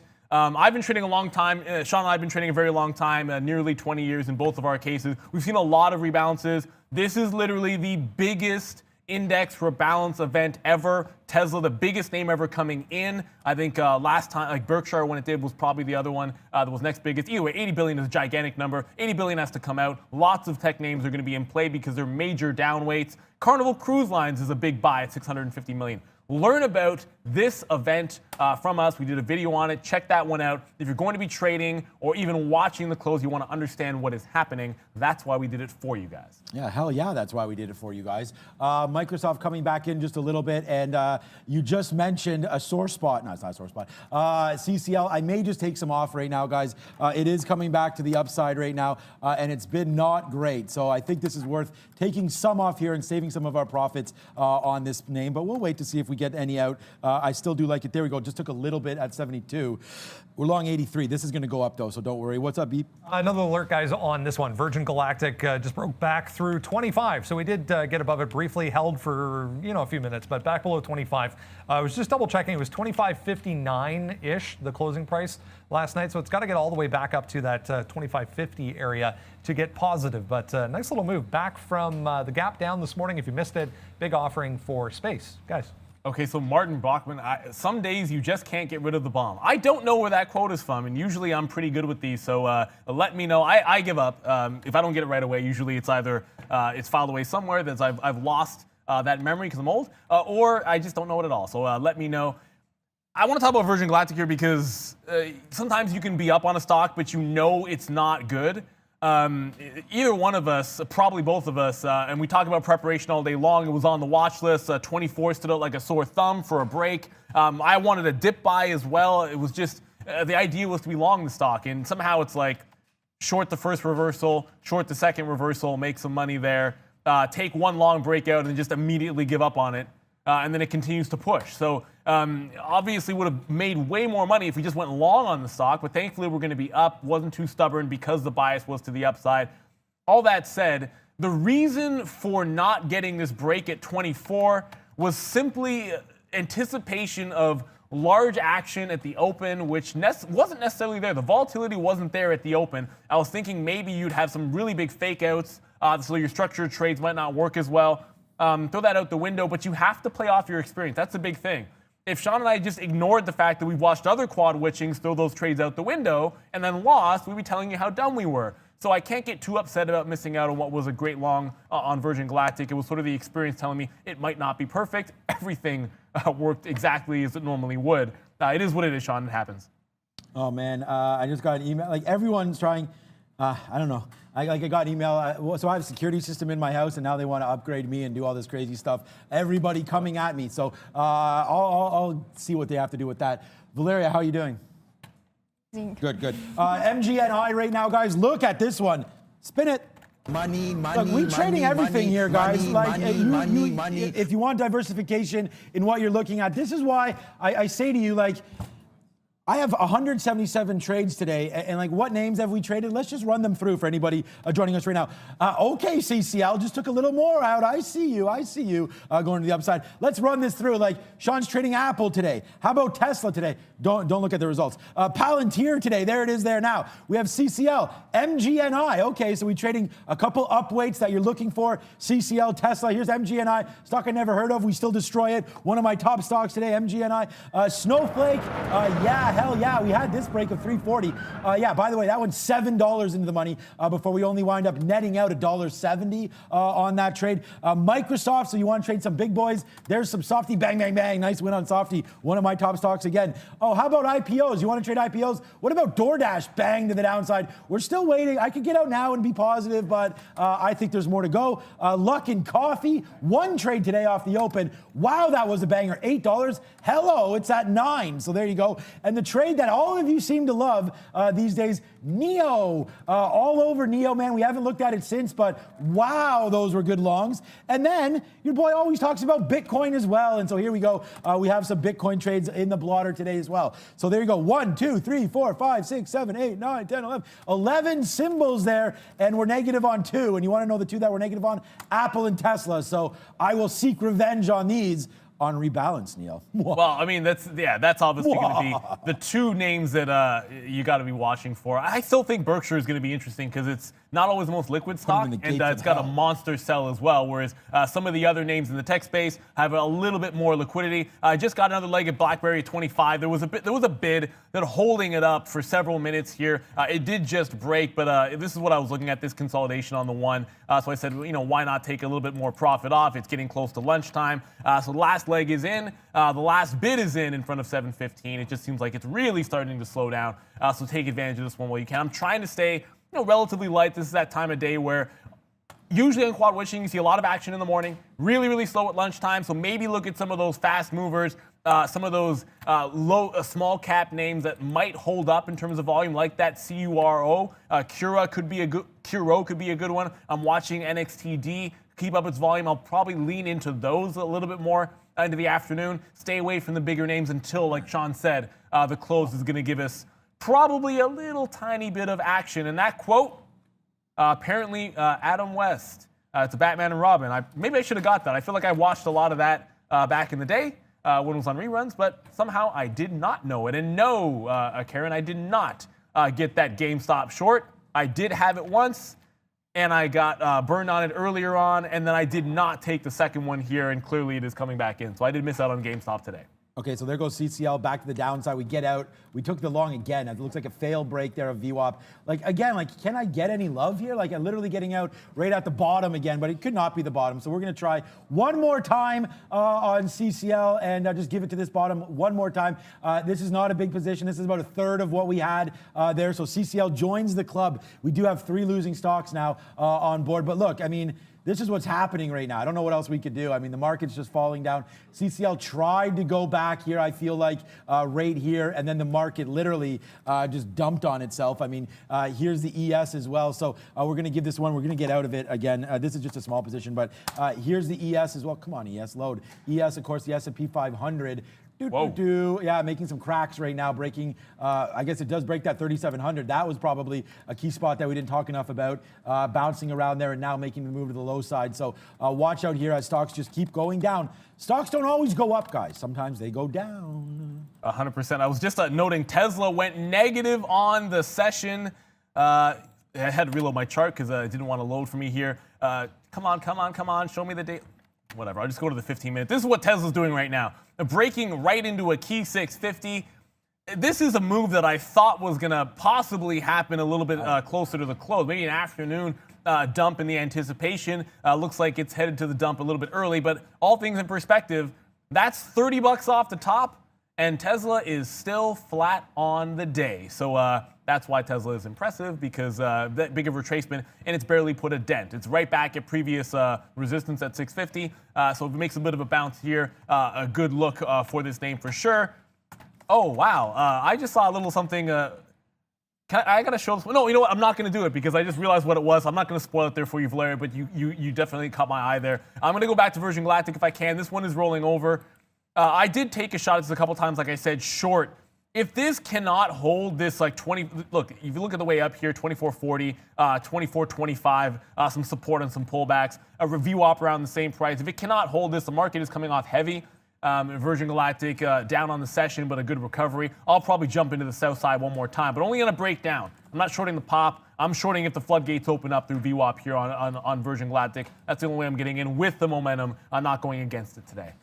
Okay, yeah, so CCL there resists that 50 break. I'm going to go long if it breaks above 65 again. So we'll hold this one, see if we break through 50. I always trade off the 50s. If we break through 65, let's try one more time to get a decent position. And then, look, we can be positive on this thing. It just needs to go back to 22 if we do get this break. And I think this move maybe is over, but we'll wait. I just think that this kind of these blowout bottoms here on the S&P bottom could be something there. We didn't get that long there? Okay. Oh, it's because I only crossed up 1 penny. Someone blasted that thing through. So we're going to bid 66s now. Probably should take a little bit more long. What's the difference if I buy 66s or 68s? But right now we're looking at CCL. Let's see if it goes back to the upside there. I do think that could have been a blowout bottom there for CCL. So have this trade. Let's see how high it wants to go now. We're long right here, 67 and change. No, what does it show on the board? 68. Yeah, okay, so just round it up. So we are long 68. Let's go back a penny in the money. We should have had some more 66s there, but we missed. So let's take a little more 69. Ooh, there's a learning opportunity here, Sean. You might have missed it, but someone was asking, remember when someone was asking how you execute to get in? I kind of threw in there that we use marketable limit orders, but sometimes routing keys. Right. So if you see, we'll say he said 67 and change. Well, we can have midpoint prices, not just because you average into a position, but because we have gateways that have the ability to get dark pool fills as they're routing in. That's an advantage here at Day Trade the World that we have. So you might sometimes get that midpoint spread on an entry point. Now, it only matters if you get tons of executions on the day, and then you do that every single day, and over the course of a year, that adds up. So it is a bit of an advantage that maybe not everybody cares about, but it's good for us here. I want to say thank you, whoever said it was a good call on BlackBerry. It hurts to go short BlackBerry, good Canadian company, and I'm a Waterloo alum. So obviously, I do have some affinity for this name. Either way, it just got me out, so I'm all done. The case is closed. We'll go with the new one. Powering ourselves up with our BlackBerry and on BlackBerry today. So the short is over with. I'm not going to bottom pick here, and not the day to do it. Maybe there's... I'm not even going to say it. I probably wouldn't be buying it next week, but I would say, never say never is what I said earlier on. Of course, that is a Bieber song, but more famously, a fantastic James Bond movie. Brendan. Just checking on DTTW Holdings. I believe this is a U.S. company. I'll double check. But some interesting news. Not a huge mover, but we've looked at this one before. DTTW up 4.3% today. Did have a nice pop just before the open, but came all the way back. They're in the EV charging business now with a product called Ace Cool EV chargers. Yeah, they're going to test them at 3 Tim Hortons restaurants, guys, here in Ontario. So DTTW getting into the charging game. Look at them. I mean, that's a name we know and love. Whoever said thanks for the call on Roku. Yeah, you know what? It was probably solid. The only thing, and again, this is the same thing with Baidu. Under normal circumstances, I would be shorting this. And I'd be looking at this 340. I'd be looking at 11 o'clock, and I'd be saying, give me that rollover. But today, with the bullish sentiment, I was just sort of thinking the other direction on Roku. It's only been long trades today. Obviously going to miss out. And this goes to, we try to educate on the show, and Sean talks about this all the time when it comes to risk management. There is no way to manage risk and limit loss without giving up some upside. And whether that's not taking a trade that might be good because you have a bias which you think could save you some money, or having a stop which is a little bit tighter because you don't want to risk as much on a particular position relative to another. Those are things you just have to do from time to time. And then you'll see things like this where, you know, probably dwarfing any long trade I had would have been the opportunity to go short here because I tend to be a little more aggressive with shorts at that time of day than I am with breakout longs. So it is what it is. Roku was great. It was also a fantastic short, but look at it bounce off you up here. Continues to be relatively strong towards the market. That's what I'm getting at. That's why I did not short it, despite the fact that it would have worked. We're only a couple minutes away, guys. I want to wish everybody, obviously, happy holidays. Join us next week. We're live every day except Christmas Day. So we'll be here even Christmas Eve, which, of course, is the Thursday. Yes, CCL. So finally, guys, going back to the upside. So good one. We noticed a blowout there. Like, we're negative on it, but this is pending, right? Because we've already built this back up. I told you we're taking more shares. I missed a 65 break, but we did settle for 69s. So our average price right now is 68.5. We're making moves back to the upside. This was about, like, my largest position, I think, was right here, 80. We did average into there. You saw what the average price was. I can't remember exactly, so we lost about that much, about 20 cents or so hit on this one. So all we really need to get back is somewhere here. I'm going to hold for a 22 break. I actually like the long through 22 as well. DoorDash back into the money there. It resists that 149. We could have taken another 70 cents on that one. FYI, my order's right down here, 148.50 and change. So we'll give that to hopefully a low. I like DoorDash the rest of the day to sell off. So I still think we could have quite a big day here. And guess what, guys? The record still is intact. We'll hit some swishes. We are positive today, guys, putting us almost perfect for the month. Just one day shy of that one. Brendo. I don't think anyone is paying attention to this one, but in case you are, Carol Farm Therapeutics, which is KPTI, down 1.4% today. Really hasn't done much in general, just halted for news pending, guys. So KPTI Therapeutics company halting for news pending. That typically means an FDA ruling has come or maybe even buyout rumors floating around. But in case you're looking at it, KPTI halted. All right, you guys, Macy, okay, we'll look at that one. I just want to talk about Luckin Coffee because we are back in this on an 8 break. We're back in this. I missed the 9 break. Was too busy talking to you guys, but we did punch 90s short there. Now it's 81, 82. So a good little look here for Luckin Coffee. Oh, now it's coming back. A good little look for Luckin Coffee. Let's see if we get out some 85s now on that one. If we do get printed, we'll see. It does halt a little bit. So we did take some out. Not halt. I mean, your orders kind of stop printing a little bit there. But we did take some for 10 cents. Now we'll watch it at this 9 level. If it comes roaring back, but a good little out there. Thank you so much for rolling records there. Thank you, Sean, Neil, Brendan, and Miss V, all winners. Major UPS, 3 for 3 on names. Good, man. Learning so much. Much love to you, rolling records. Much love to you, Daryl, as well. Tyrone, all of you guys are here. Thank you so much for the super chats again. And yeah, it's been a big day. It's been a big show. It's going to get even better. As CCL right now, guys, hell yeah. A nice little move back. Let's take a little bit of profit off. It just stopped at 77. We'll put an offer at 77, see if we can't take off a little bit. But ultimately, guys, I think we have a target up 88, 89 to get back to flat. But I will take some off here, as it hasn't been trading great. But let's absorb some of this. Take a 10-cent win on this name. And a 10-cent win on CCL, that would be scalping, I believe.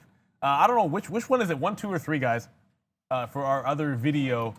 Because I'll just guess at it because there it is. Got it right.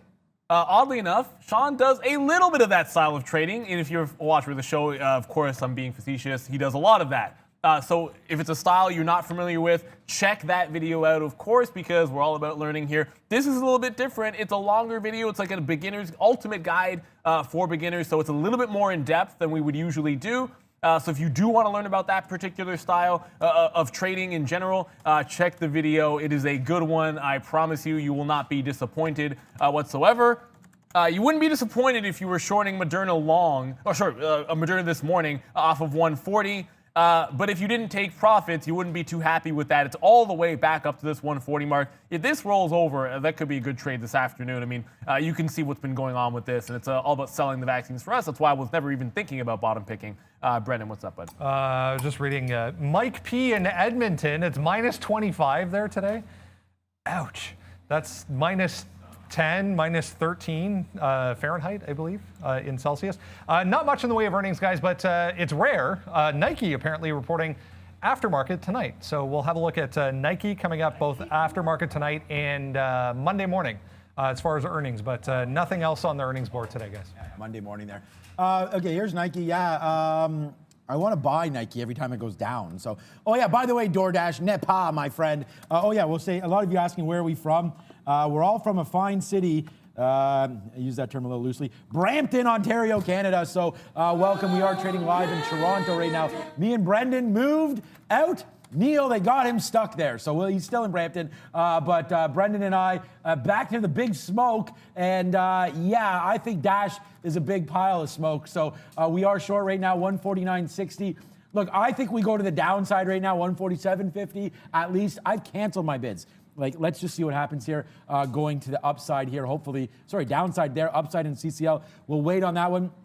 Okay, someone just asked about this because I need to find out, Brendan, because I'm willing to buy some of this. So here's STIC today. I don't know. Is this just like come out today? Like there's STIC and then there's STICU, right? So right now STICU is the 1.3 million, but I do see some STI trading. It's not in our system, but I am seeing some STIC. Again, it's in our system, but we don't have the prints. It's actually done volume today. So I don't really know what's going on with these two, but STIC versus STICU. I am very, very interested, guys, in this SPAC because it's bark.com and it just relates to, I mean, I'm just going to roll some of the cash that I've created here from Chewy Long into STICU, but we will find out more about that. That's the one that I have to call my broker on.